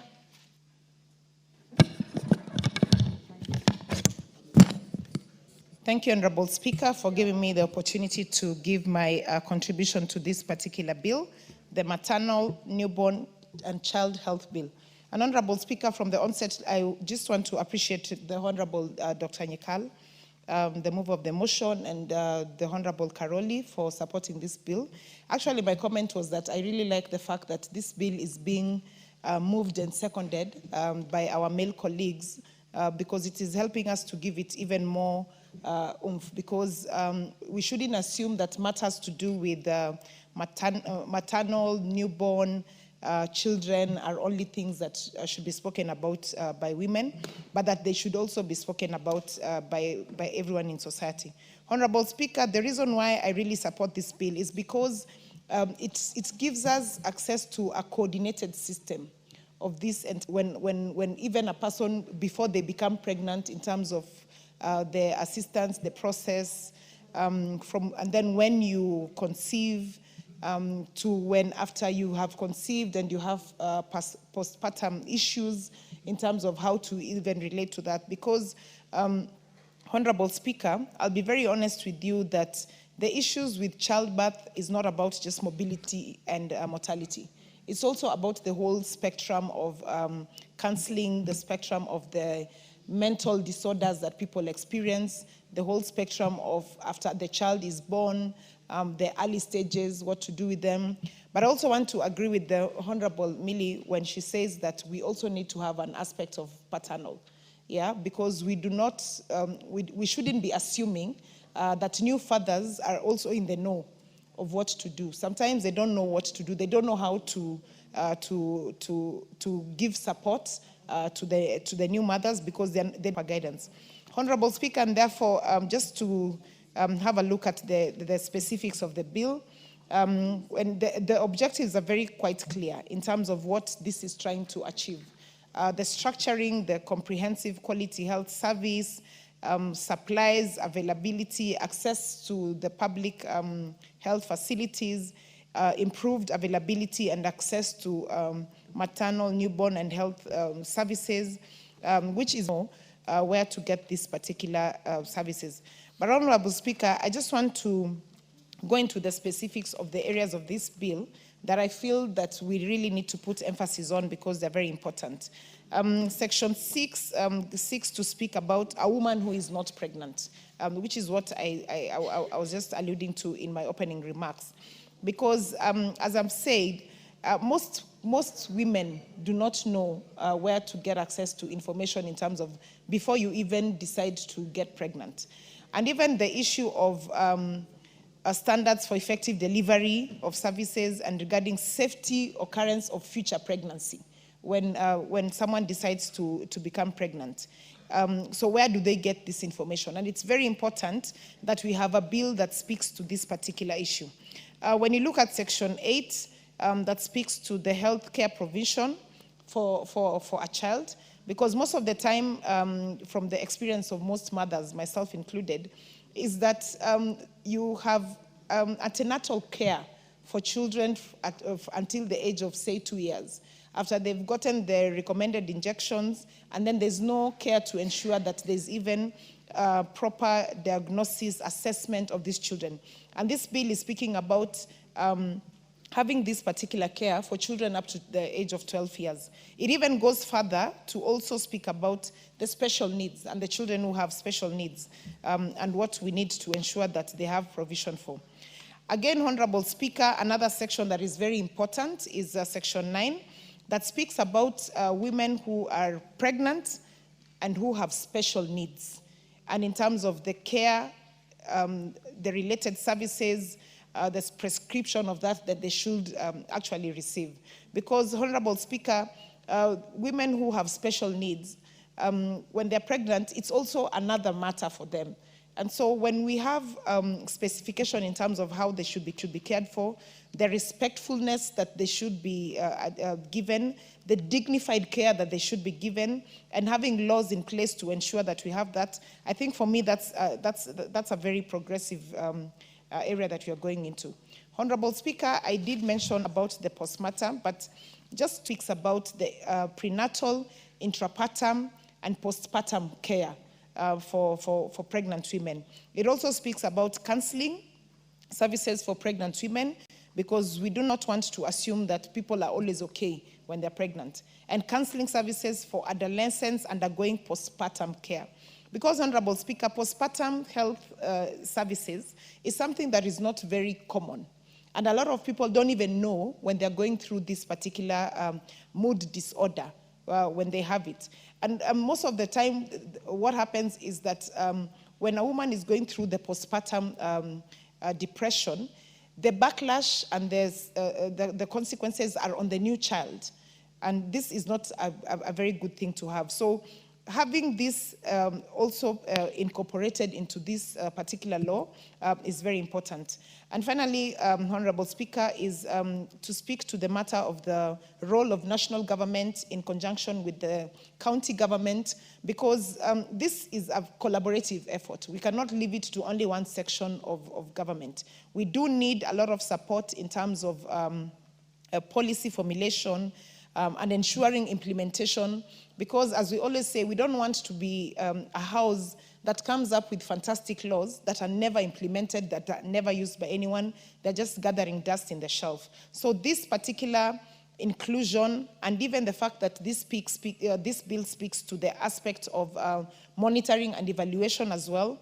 It is very specific. It speaks about the CS giving a report 3 months after the financial year in terms of the status of maternal, newborn, and child health services. I think this is very important as well, so that as a country, as a house, we are able to actually track what is going on in our country. We are able to track in terms of the effectiveness of the laws that we are making, so that if there is anything within this law that, say, 1 year from now, that we feel was not covered sufficiently, the monitoring and evaluation aspect done by the national government in conjunction with the county government helps us to be able to enrich even this law further. And therefore, Honorable Speaker, with those few remarks, I do want to support this bill. I submit. Thank you. Honorable Makali Mulu.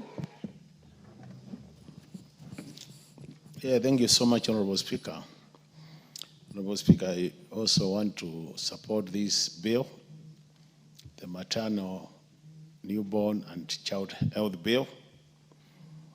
Honorable Speaker, I think in terms of timing, the bill has just come at the right time, Honorable Speaker. And this is based on what we are hearing from Kiambu and other areas, losing quite a number of mothers.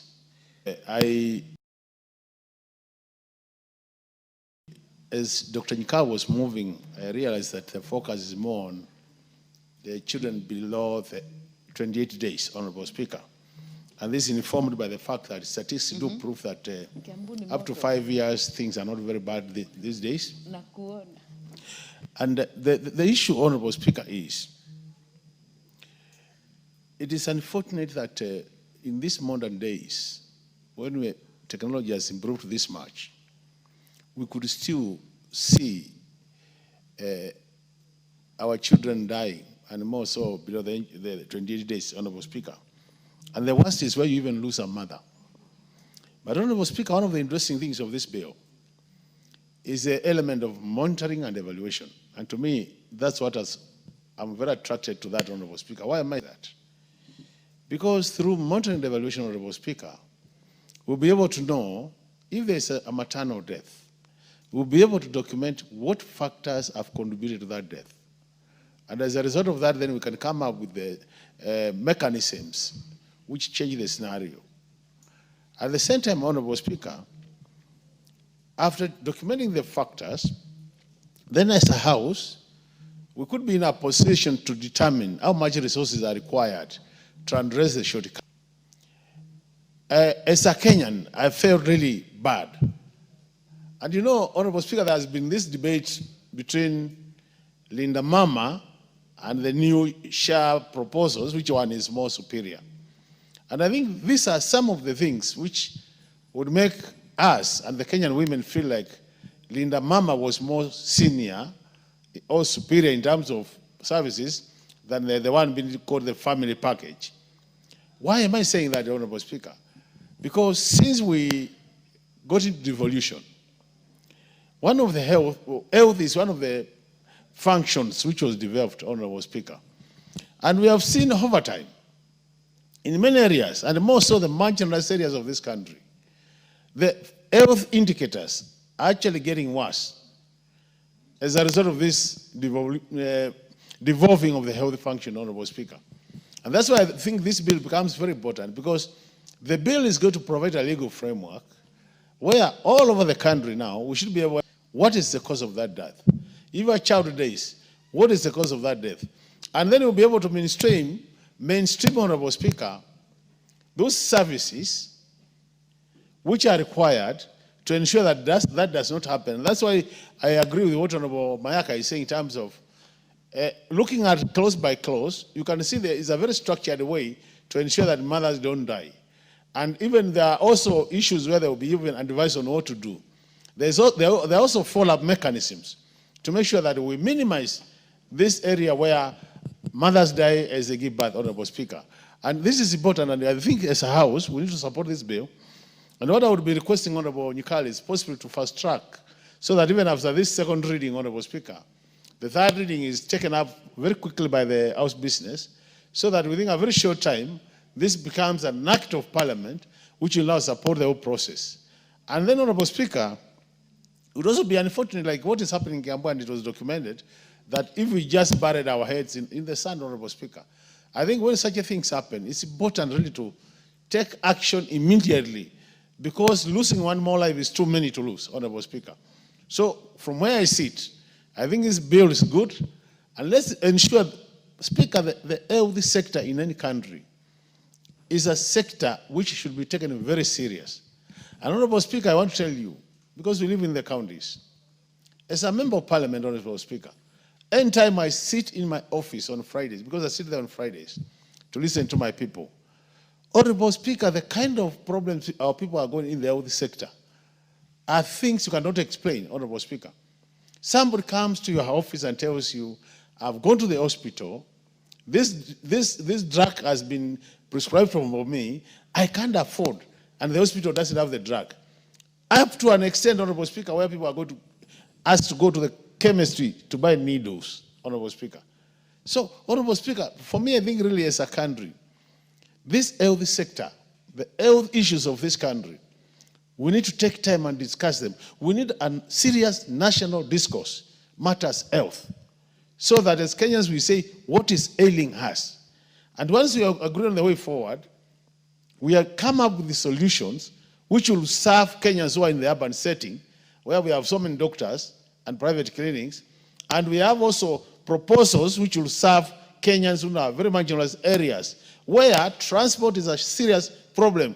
As Honorable, within the same county, you need to take 3 hours to reach a health center, and more so, a health center where you can have maternal services, Honorable Speaker. So we must factor in such situations where we have areas which are so remote from the health center that they can, for you to reach a health center, you need 3 or 4 hours. In such a case, what happens to a mother who has complications, Honorable Speaker? And that's why we also must be discussing. At one point, Honorable Speaker, this issue of mobile clinics was very common. so that you have mobile clinics in such remote areas, so that when you have an emergency, you can actually save life. Because by having our mothers dying as they give birth, Honorable Speaker, we are saying we are not then going to allow this country to have more people. And I think it is good to have more people as a country. It's good, Honorable Speaker, for purposes of ensuring that, because most people now are planning, through family planning, most people just want 2 children or 3. So in a situation where you give birth and the child dies, Honorable Speaker, you can see the frustration in that family. I have heard Honorable Millie saying through our bill, and I always, she brings our amendment, which I will be supporting, we also take sure some of our traditions, Honorable Speaker. In a situation where Honorable Millie wants me to be in a labor ward at my age, although I'm not, Honorable Speaker, I get worried, Honorable Speaker, because you know some of our age mates are also in the childbearing level, Honorable Speaker. And according to our traditions, a man is not supposed to be in the labor ward, more so the elderly one. So even as many proposes our amendments, she should also factor in the tradition so that she doesn't cause problems into our culture. But really, I support her moves. I know she's really passionate about reproductive health, but we also need to be careful, Honorable Speaker. Otherwise, we'll have challenges where your wife tells you must come to the labor ward, and then the Wazes are looking at you, Honorable Speaker, and what is wrong with the Honorable Speaker? So these are the issues we must balance so that we have a country which is progressive in terms of making our laws and progressive in the provision of services. With those many remarks, Honorable Speaker, I support. Thank you so much.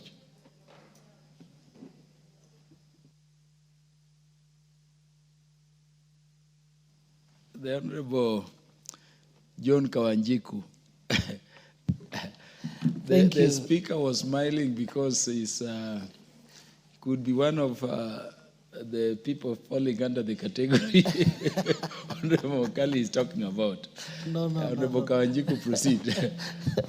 Thank you, Honorable Speaker, for giving me this chance to debate this important motion. And I want to take this opportunity to thank Honorable Nyikal for coming up with this bill, especially such a time that we're experiencing turbulences as far as the issue of health is concerned within the Kiambu County, Honorable Speaker. And we really want to support the bill to some extent, but also would seek, even though the health is devolved, there is a lot to be done by the national government, because apart from the education sector that is still within the national government, health should have remained with the national government, because some of the challenges we are experiencing as far as our people are concerned, even now, when we are talking about level 1, level 2, level 3 hospitals are supposed to be free. Some of the counties, because we have created some small presidents, some small kings and kingpins within the county. And when it comes to the matters of concern, and when the national government is doing its best and putting its best foot forward to make sure it stabilizes health, there are governors within the counties who feels that they are the one who have the monopoly of controlling and saying whatever happens within the county government. And they fail to realize that they really need to be in support of whatever the national government is doing as far as the issue of concern, especially the matters to do with health, Mr. Speaker.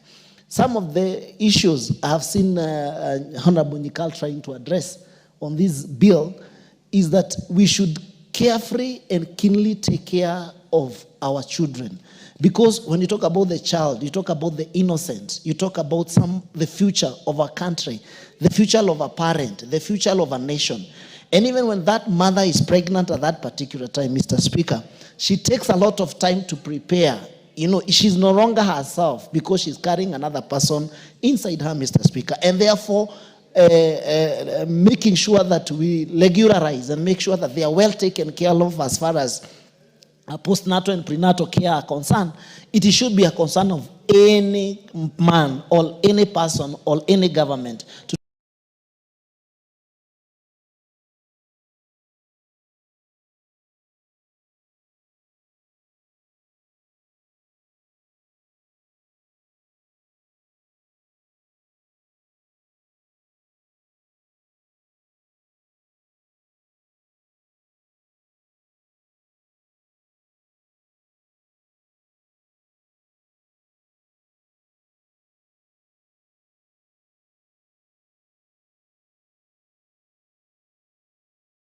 take care of its future generation, Mr. Speaker. We have an issue, and I want to congratulate Honorable Millie.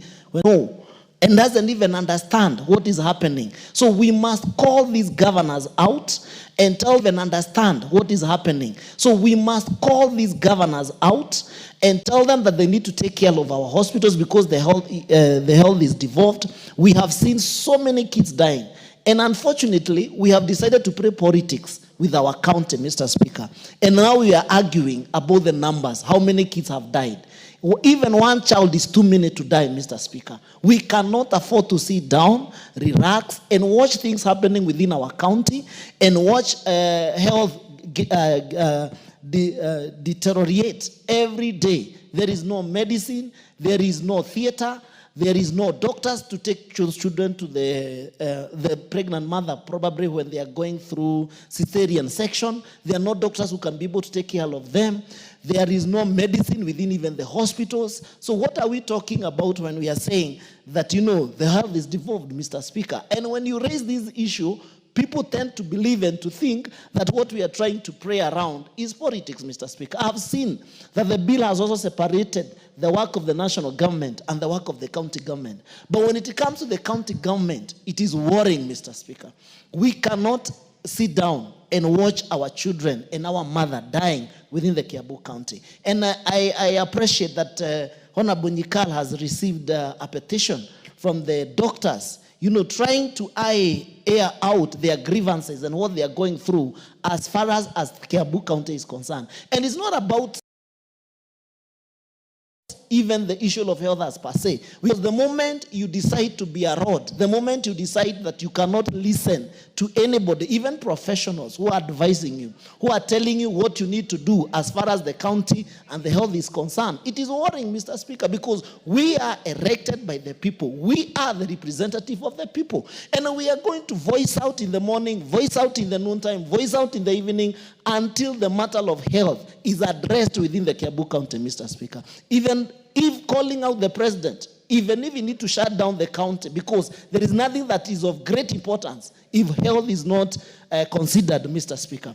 And we have seen Nyikal separated what the national government is trying to do. And we have seen other counties who are doing very well. We saw the other day, there was even letters from the Kenyatta National Hospital trying to say that they are becoming overwhelmed by the number of patients they receive from the Kiambu County. We have so many hospitals as far as the hospitals are concerned within all the counties. But as we speak now, our people are moving from level 1, level 2, level 3 hospital, even level 4, and they are now going to the neighboring counties, the Murang'a County, the Nairobi County. They are becoming overwhelmed, even Kenyatta National Hospital, because we don't have medics within the county, within our county, Mr. Speaker. But when you separate what the national government is supposed to do in terms of policies, in terms of creating funds, in terms of making sure that the counties are well equipped, that the counties are well facilitated. But on the other hand, we have another person who seems and feel like that the county is supposed to be run through a certain way, Mr. Speaker. So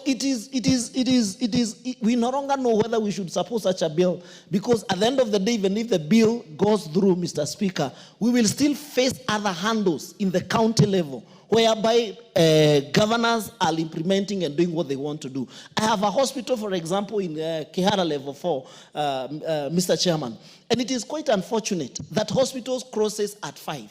You go to the hospital, there is no medicine, there is no doctor, there is no nurse, and it's a public hospital that is supposed to address or supposed to treat people or is supposed to receive people 24 hours, supposed to be operational 24 hours. Another day, a parent who gave birth at the gate of the hospital, and there was nobody to address that matter or to address the parent or probably to understand the feeling and the pain that mother was going through, and even the husband was going through, Mr. Speaker. We had to send private cars to go and pick the parent after she delivered at the gate of the hospital that is supposed to be operational 24 hours and to be taken to a private hospital. We have facilitated and budgeted for funds, even to the county level, Mr. Speaker. But where are these funds going to if they cannot be able to make sure that there is a doctor at the hospital and there is medicine at the bare minimum? Is a doctor,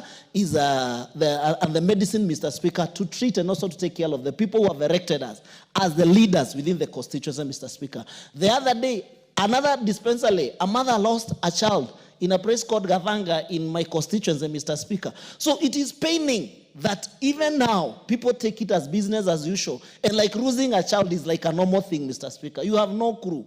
When you go with your wife to a hospital, and you are told, sit there and wait as she goes to the theater to deliver. The kind of prayers that we also make, and I wanted to tell Honorable Millie Odhiambo, that we also undergo sometimes the same trauma and the same stress as we wait to see what the wife has been carrying for the past 9 months. And until you receive that child in your hand, that is the time that you make your prayer and you thank God that the mother is safe and the child is safe. If in such incidences, we cannot sit down and watch mothers die and watch our children die, Mr. Speaker, when the mother is, delivering, Mr. Speaker. So we are really concerned, and Mr. Chairman, and through the Speaker, we really hope that you'll take that matter. We have raised it, we have talked about it, but it is a serious issue of concern to our constituency, and even the levels of the hospitals, they're in a bad state. There is no medicine, there is no theaters, it's not operational anymore. Kiambu is no longer the pride of Mount Kenya, or the pride of Kenya, that we used to say that, all the big hospitals, they are actually within our county. We have Thika level 5, we have Kiambu level 5, where we host people all, even from other county and constituency, Mr. Speaker. So we support the bill, and we really hope that this matter will be addressed, and the county will also take charge of making sure that they take care of our people. John Kaguchi. Is it right for Honorable Kawanjiko to say that Kiambu County is no longer the pride of Mount Kenya, when he himself has argued or has pushed for Kiambu to be removed from Mount Kenya? In fact, he says that Kiambu now is Sugoi. Is he right again to come here and say that Kiambu is not the pride of Mount Kenya anymore? Honorable Kawanjiko must now step down and now withdraw that statement, because he doesn't believe that Kiambu is in Mount Kenya anymore. Honorable Kawanjiko. 1 minute, Mr. Speaker. Honorable Kagushia, we are talking about maternal health. But Honorable Kawanjiku,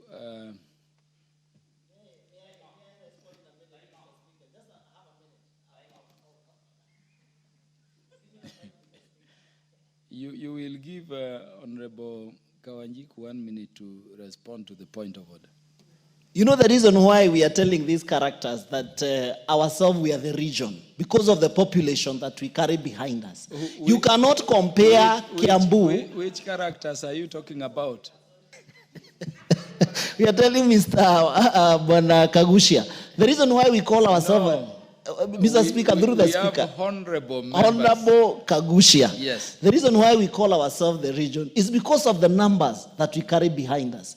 For example, Mukurweini is supposed to be, and I think he's very lucky that the constituency, that the commissioners of the IEBC were not in place. We were supposed to have crossed Mukurweini, and in Kiambu, we are talking about increasing our constituencies because our numbers have become enormous. So when you talk about it, say, we as Kiambu, we want to be region so that we can increase even the number of constituencies that we'll be having. We cannot be comparing a 1.4 million votes and tell us to give it to a county that is one constituency within Kiambu County. So we are telling him, relax.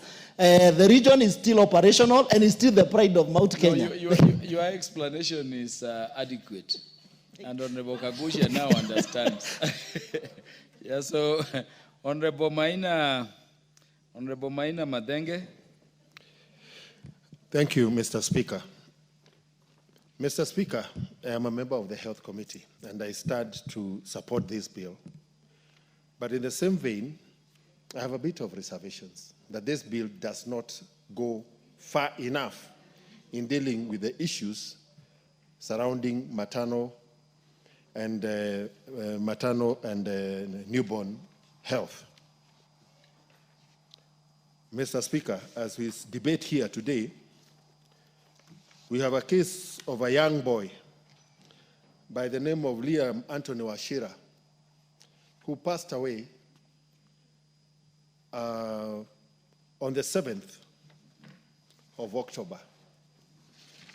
It is not clear whether he passed in the presence of a PGH Nyeri or as the parents were taking him back to PGH Nyeri, having been attended on the 6th of October. The parents had gone to hospital at night, in the middle of the night, with a child who had severe abdominal pains. Apparently, the child, after being seen by the clinicians, was sent back to the casualty. The county government sent the county executive member for finance, while the county CEC is a medic by the name of Dr. Kiragu. And Honorable Speaker, these are the kind of games we don't want to see being played around the lives of children in this country. No parent should have to lose their child on account of inability to pay, and therefore they are hindered from accessing health services. Honorable Speaker, this bill should come with a clear prescription on the protocols that have to be followed in the provision of maternal and newborn children. And we have to have a clear definition. I like the definition here that the child health will extend up to 12 years. Honorable Speaker, we have so many children across hospitals in this country who are detained in hospitals having been treated on account of their parents being unable to cater for the medical bills. Honorable Speaker, we have mothers who are detained in our health care facilities, having delivered and unable to clear their maternity bills. Honorable Speaker, we have children who are stuck in hospital beds because their parents cannot afford the next level of care that is required. Honorable Speaker, I have a sad case of a young child from Morogoro in Nyeri who has undergone 4 heart surgeries, 1 at Kenyatta National Hospital, 3 at Mata, and now the heart specialists have recommended that this child can only be treated in India. The mother is literally destitute. The treatment in India requires her to raise 1.5 million shillings as a deposit to access treatment. When she did the fundraising in the village, they raised 80,000 shillings. What do we tell this mother? What do we tell this child, who is a Kenyan child, born with all the rights in our constitution, yet staring death? As we speak, Honorable Speaker, yesterday, the mother to this child came to my office and told me the previous night the child had suffered a stroke. So, Honorable Speaker, this bill could not have come at a more timely time. The numbers in terms of maternal newborn deaths in Kenya are still higher than the other countries within the East African region, despite initiatives like Beyond Zero that had been graciously been championed by the former First Lady, Her Excellency Margaret Kenyatta. Honorable Speaker, while we are speaking, the Beyond Zero mobile clinics are gathering dust. And therefore, it is important for us not just to pass this bill, but also to ensure that the requisite resources necessary to guarantee the health of our innocent children are guaranteed by the state. Honorable Speaker, the other addition I'd have liked to see is a safe house, so that if our children have been treated and they have to be detained within hospitals. They are not detained in wards, but they can be provided with a safe home where they would stay, Honorable Speaker. I support, Honorable Speaker. The Honorable Esther Passaris. Thank you, Mr. Speaker. Mr. Speaker, I rise to support the Maternal, Newborn and Child Healthcare Bill, Senate Bill number 17 of 2023, which is critical and a life-saving piece of legislation that gives real meaning to Article 43 of our Constitution, which guarantees every person the right to the highest standards of health, including reproductive health care. Honorable Speaker, this bill goes to the heart of the nation's future. When we save mothers, when we protect newborns, and when we give every child a healthy start, we secure the destiny of our country. Kenya cannot prosper if our women continue to die while giving birth, or if our children fail to reach their 5th birthday because of preventable causes. Honorable Speaker, the reality is painful. Kenya still loses about 355 mothers for every 100,000 live births. Every single day, nearly 20 women die from pregnancy-related complications, most of them preventable. Just 3 months ago, a young girl named Victoria Susan, only 17 years old, died at Mama Lucy Hospital after delivering a premature child. She succumbed to pneumonia shortly after birth. Mr. Speaker, Victoria was a child, only 17. And we must ask ourselves as a nation, why was she pregnant in the first place? Where did we fail her? Was it poverty? Was it the lack of comprehensive sex education? Was it the silence and the stigma that keeps teenage girls away from services, health services? We cannot legislate only for safe delivery without addressing the root causes that push our children into early motherhood.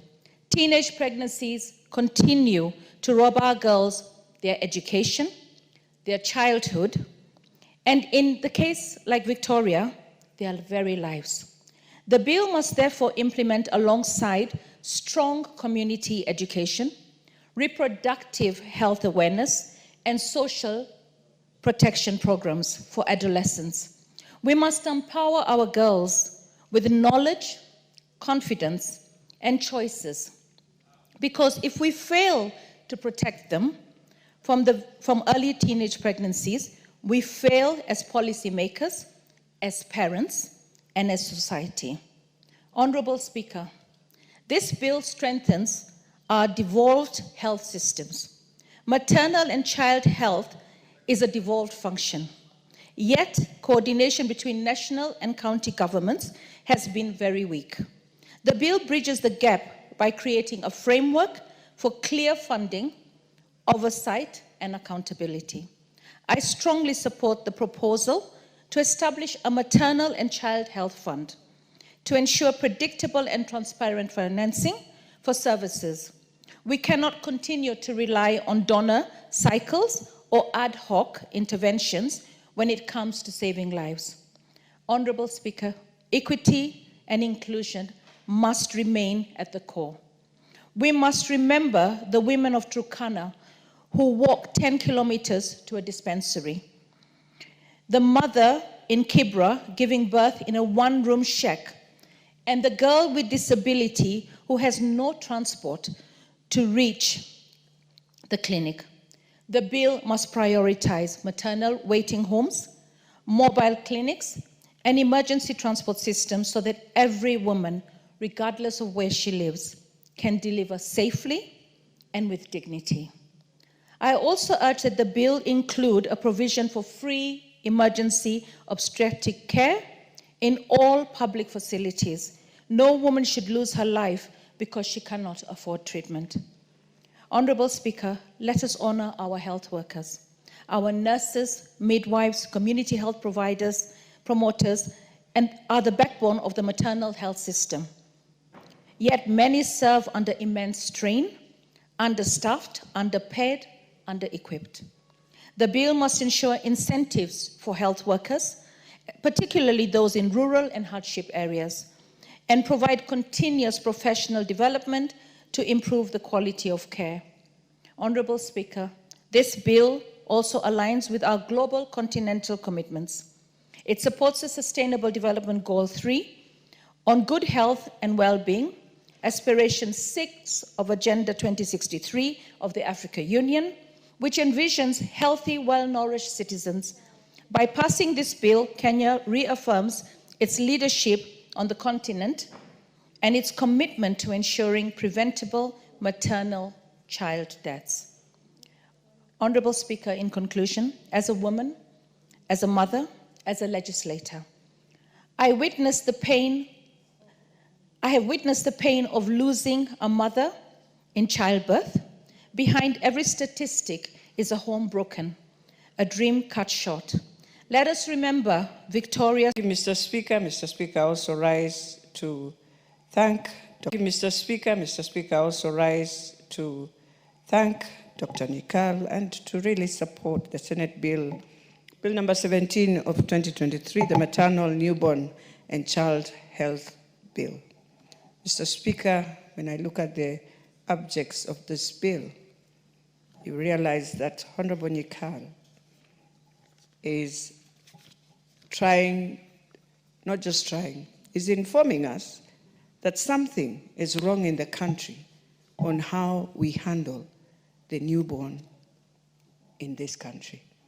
And he's trying to tell us it is time to understand why we should be very, very, very strict when we are in hospital as mothers when you are about to get your newborn. That supporting maternal newborn is essential in reducing preventable deaths and improving the overall well-being of a mother in a country. That when we look at the health services in Kenya, Mr. Speaker, then we ask ourselves, yes, we passed in the bill, in the Constitution, that health is devolved. But I think as a country, we just need to relook at it and ask ourselves, is there a way we can go back and ensure children from newborn, from conception to the day the baby is delivered to when you get to 12 years, that the national government must take serious care to that foundation? Because, Mr. Speaker, this is where the growth of a child is. And when you look at today how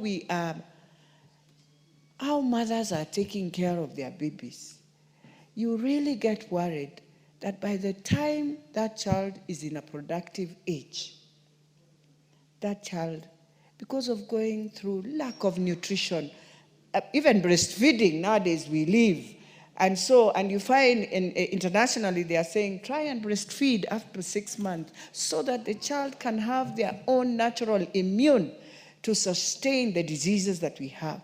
So when you even find yourself in immunization, you ask yourself, very few today. You remember in our days, we even community health workers used to come at home. They have been trained how to immunize. I know we have community health workers. Mostly they come for polio. But remember, we have these other immunizations that children must go through. And you find, because of our class, people in different classes, the most vulnerable children, I would tell you, Mr. Speaker, are children born in urban areas, in informal settlements. Because you find a mother who indeed is so desperate, is drunk, running with the baby on their back. This baby is just 5 months, the mother is drunk, you're wondering, so what is this baby breastfeeding, Mr. Speaker? It is the most sad part. And so the day the governors will understand that to have a healthy nation, It starts with what Nikal is telling us. How do you ensure that the newborn baby is taken care of from the start? And that is why you find in America, they will do everything to ensure no child is dead or stillbirth. They will do their best. They would rather leave everything but save this life. For us, it is so difficult, Mr. Speaker. But one of the other things I look at is that when we are providing antenatal care and postnatal care, today you find many of our young women, and this is something that we should go back and try and do those setups where they have side chats in the hospital to be just told a few things. The other day we were talking to a few of them who are young mothers. They will tell you, Madam Melachi, we are just using ChatGPT to understand how we are taking care of our children. And it is true, because we reached in our life and we thought milk does not go into the ear, because if it does, she'll have that infection of always seeing a mother with a child and pus is coming out of the ear. And you'll think, what disease is this? It is your milk. You will enter a house, Mr. Speaker, a young girl has given birth. She won't understand why the house now has changed and the odor of the smell is different, because she doesn't know. It's her milk. Her milk is very strong, it's very healthy, and so. But then they don't know. And so this, when we are saying we have to look at postnatal, it is so that you are able to train, even to birth the baby. Somebody just works because we are so busy. Or the house girl has been washing the baby for you, and now one day she has gone on leave. You will find her crying also with the baby, because things have become tough. So we have to ask ourselves, even as we do this. And I'm thinking it is important also to strengthen the emergency obstetric, or whatever the doctors call it, and newborn care services. Because that is another place where in our country we have lost it. Obstetric is gone, Mr. Speaker. In fact, when you are pregnant, the first thing the doctor will be telling you is, on this date, you have the knife on you. When did it become? Yet in Europe, it is very rare for them to take you on a knife. They will want you to deliver the baby. But here, everyone just wants a cut. And nobody has ever told anyone, what are the challenges you face after, in healing, in all the things you will go through, and even post, after. So, as I look at Article 8 of the bill, it says, Mr. Speaker, every healthcare provider shall provide to a child from the time of birth on the age of 12 years to the age of 12 years a comprehensive newborn care, including postnatal follow-up as may be prescribed. Health services that ensure child survival. Child survival. Oh, how I look at the street children in our country. I don't know why, and I want to tell Governor Sakaja, I know these street families are there. I know they have challenges, Mr. Speaker. But honestly, we also need family planning. Because you cannot tell me a street family will give birth to the first child, second, third, and they're on the street. Then the government has closed its eyes. It assumes. But there will be children of Kenya, and they will wonder. And so the best we can do to ourselves, Mr. Speaker, is to allow reproductive health care services that we used to have those days. And I'm saying this as a Catholic, and I know my bishop might be wondering why. It is because for today we have left our children. I can tell you, Mr. Speaker, I returned a 10-year-old girl in Masai Land the other day in school. She has a baby. The most saddest thing. I even looked at that family and said, a baby and the father is telling me, no, He has to go with the husband. I told the DCC, their child with the teacher. I paid, I called the teacher, paid, and told them back to school. But then there are many others. We have teen pregnancies, Mr. Speaker, 15 to 19. If we don't take care of those newborn babies that will come from these teens that we are just joking about, our country is going to go in crisis. So as I finalize, Mr. Speaker, and as I appreciate that we need to ensure the role of the national government must be beyond what we see. So therefore, Mr. Speaker, I support and I beg the government that this issue of newborn babies must be an issue dealt with national government in conjunction with county governments, and they can sign to agree on Article 187 for that function to be of. Could the members who are speaking now compress a bit so that, because I'm seeing interest building unlike before. The Honorable Naomi Wako.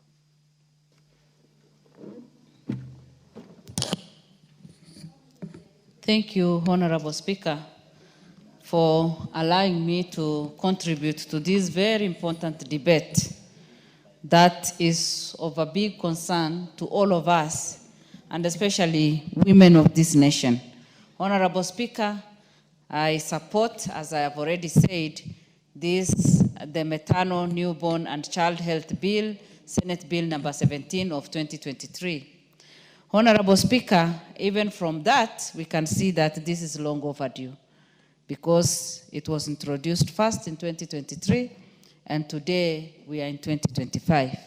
And I thank Honorable Dr. The police officers who are there, together with the local residents, told me that it is their vehicle, the police vehicle, that help mothers when they want to deliver. And sometimes they said they deliver under a tree. Honorable Speaker, that is very unfortunate. In today's context, if you hear of those stories, you just sympathize with mothers, and especially those young mothers who have known of what being a mother entails. Honorable Speaker, again, we know very well that this is as a result of complication, postmortem, and because of the complications that mothers develop, and lack of good care, because we don't even have, in some places, we don't even have qualified practitioners in place, and they are being assisted by local mothers who assist them. And as a result of that, after they develop complications, Honorable Speaker, we know that this huge number is contributed to because of the location. As I said, some of the remotest areas in this country suffer because they don't have the facilities, and the distance between where they stay, where they live, and the dispensaries or the health centers is maybe even over 300, like in my country, over 300 kilometers. They have no vehicles, and they have no vehicles. And these days, many people use motorbikes. And sometimes they don't even have that. And they try to walk for quite a long distance, over 20 kilometers, and the unfortunate happens. Honorable Speaker, if there is any bill that we need to give attention, it's this, because we want to save our nation and we want to protect our young people. We want mothers to be well catered for. We want healthy mothers to give birth to healthy children. And in some cases, Honorable Speaker, we have HIV positive mothers, and they need very, very special care. When a child is born with the virus, in many places, people don't know what to do. And sometimes even transmission level is quite high, simply because we are not giving them the care that they need. We have people living with disability in our country, and they need that special care. The mothers who are living with disability and they are giving birth in our nation, they have suffered. We have teenage pregnancies that is affecting our nation today. And our young people who are underage, 14 years old. And in the records we have seen that every time we have students who are sitting for their exams, many of them are left out because of carrying a pregnancy. We ought to have prevented that as a nation. But today we suffer. We have huge number of teenage pregnancies. And that in a way shows that we are not a responsible nation. Who are these people who are impregnating our young girls? And the young girls are left to suffer and struggle on their own. We should put measures in place so that our young people can be protected. They can be given enough counseling. They can even be told to take care and abstain until they get to the age. Honorable Speaker, there are many areas that we need to focus on. And the places, those places with high mortality, death, Honorable Speaker, like Mandera, Wajir, Turkana, Marsabit, we need to give serious attention. Yes, health is devolved, but we need to know now, we need to do some evaluation. We need to know the positive growth after devolution. And in some cases, in fact, we have no improvement in many counties because corruption is also very high in our counties. And that is why those areas that still record quite a high number, those areas that are known should be given special attention and should not just be left to the county government, but the national government should also come in and see how we can improve. Honorable Speaker, as I said, I support this bill because even in part 2, under maternal, newborn, and child health, we can clearly see that under the services, they say, the bill says timely and appropriate health care, which is needed in every part of this country. Not only urban areas, not only big cities, but even in the most remotest part of this country. Reasonable, number B, reasonable and affordable fee, if any, for health services, and which does not impede access to health care. Honorable Speaker, today, anybody, but this bill is proposing that even if we have to charge a fee, it should be reasonable enough. My suggestion is for the poor, for the destitute, for those street families, for the single mothers, for the widows, for people who are living with HIV and AIDS, for people living with disability, we should make it free. We should give them the free services so that we can take care of our nation. C, that really makes me to support this, is treatment with dignity, respect, and privacy. In some of the private areas, in some of the remotest areas, Honorable Speaker, you cannot see this. The young mothers are mistreated. Some are even beaten up, but we need to treat them with dignity and respect. Honorable Speaker, again, when we look at this bill, because my time is now moving, under the role of the national government, we can see that it has been clearly indicated the role the national government is supposed to play like develop a comprehensive national policy, strategies, plan of action on maternal, newborn, and child. Honorable Speaker, if we do this, then we will have saved our nation. Again, role of the county government, that is very important, is to facilitate community engagement, accountability. 1 minute will be given to Honorable Naomi Wako. Well, she's a member who sits through all the proceedings. Thank you, Honorable Speaker. And as I was saying, I support because of the role of county government that has been clearly defined. But as I finish, under H, it says develop and implement training programs for skilled and traditional birth attendants. That has played a very important role in our nation.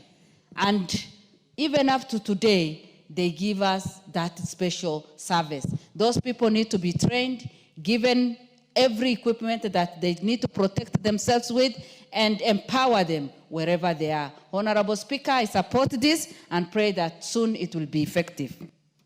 The Honorable John Kagusha. Thank you, Honorable Speaker. I want to take the shortest time possible, yes, so that I can yield some of my minutes to another member. Honorable Chair, I want to point that we indeed have a problem with our country in terms of maternal health. Honorable Chair, it's only last week that the Cabinet Secretary in charge of health did confess that Kenya is leading in mortality death in the world. If you look at the statistics, they indicate that we have 18 children out of 1,000 children that are born in Kenya who die. In Kiambu County, for example, it's much higher with the kind of a strike that we have had.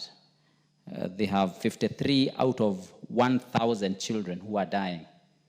Honorable Chair, I want you to visualize 53 caskets of newborn babies who are lined up for burial at birth, having not lived their life, having not experienced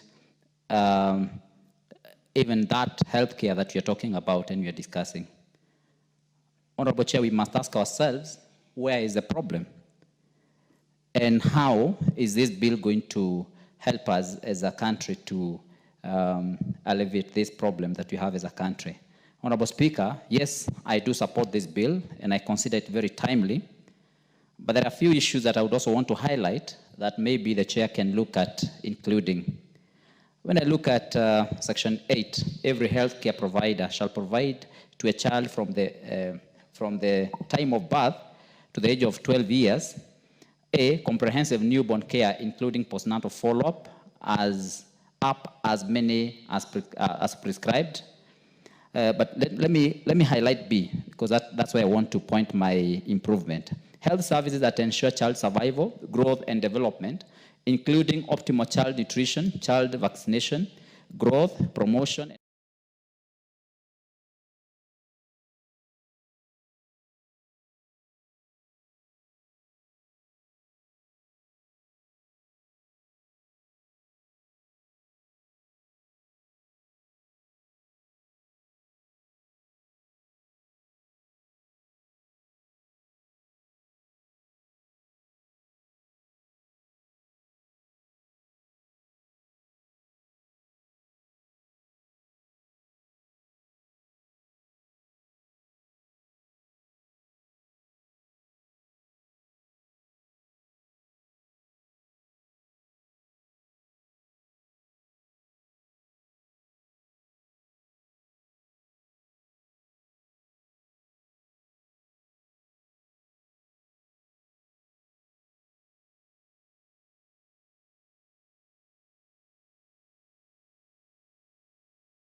funds to hospitals. When children are born in these hospitals, we have a problem with the refunds of SHA.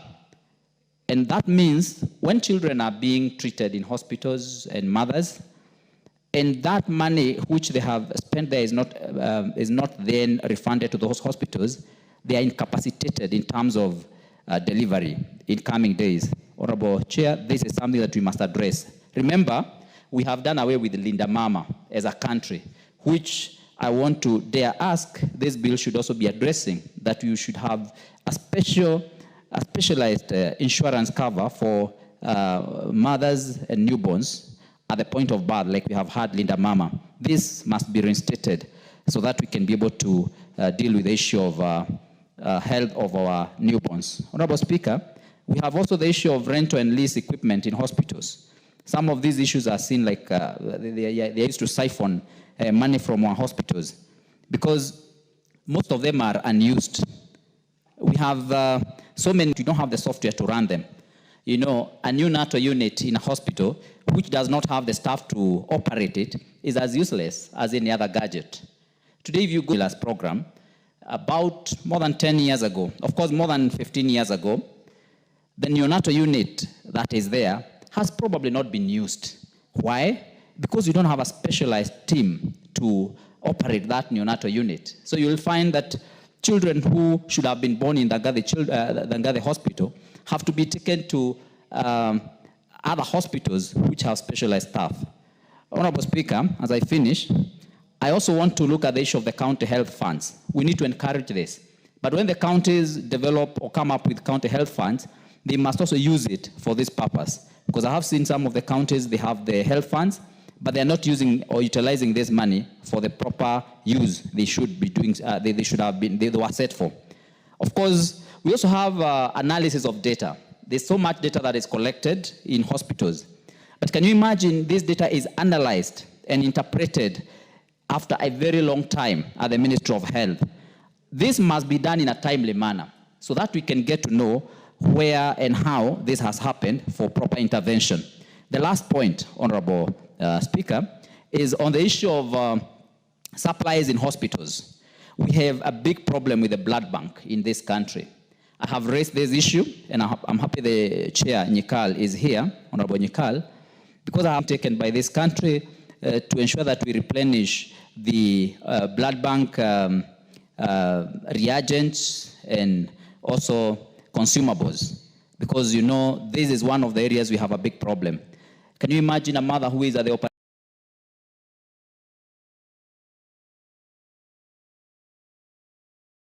operating table, and then there is no blood for that mother, and then they have overbleeding, and of course, you know that we lose that mother unnecessarily.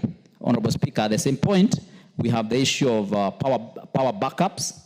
You can imagine a mother who depends on oxygen in a hospital bed on the operating table and cannot access power because maybe Kenya Power has gone off and there is no power backup.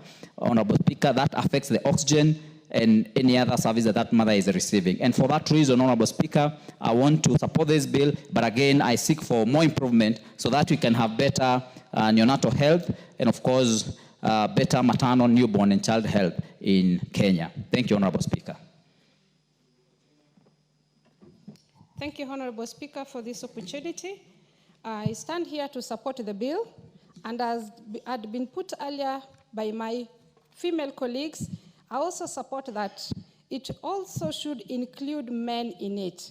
It should be maternal, paternal, newborn, and child health bill 2023. Considering there cannot be a baby without a father, so there cannot be a baby without a mother. So men's inclusion is very important.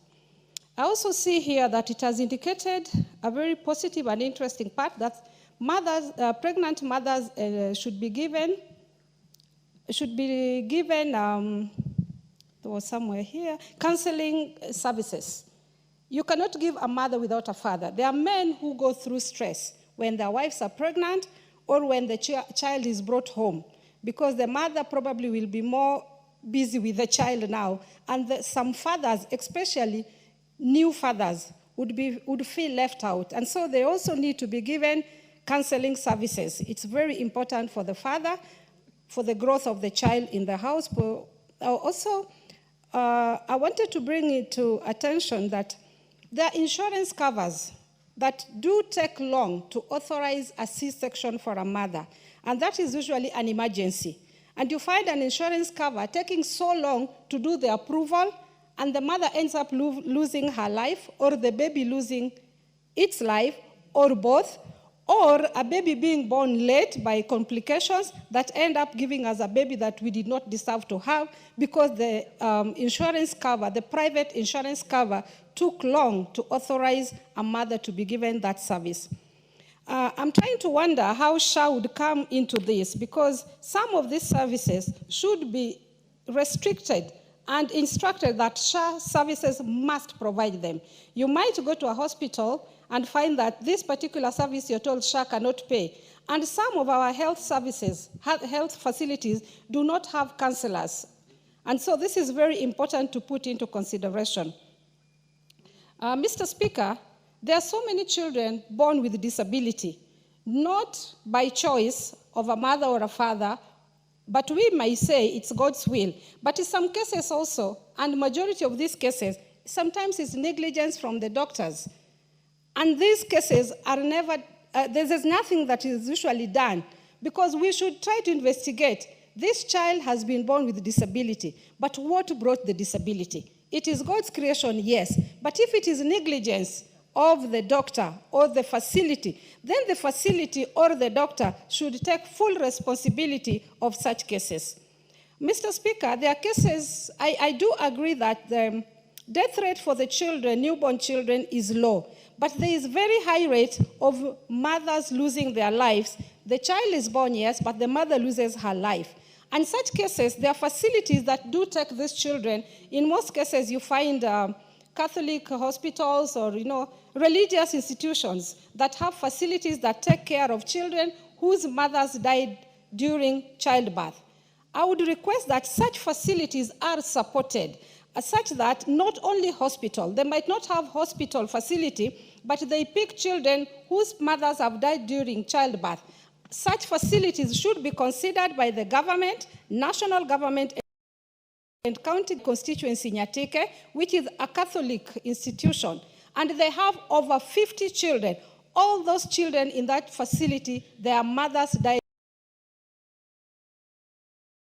Children should be given consideration and supported fully.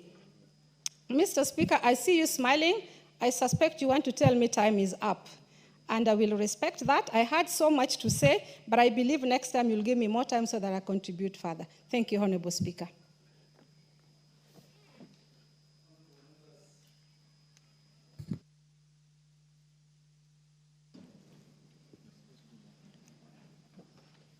You'll have 5 minutes.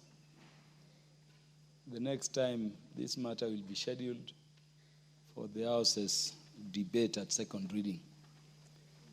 Honorable members, the time being 7:01 p.m., this House stands adjourned until tomorrow, Wednesday, the 15th day of October 2025 at 9:30 a.m.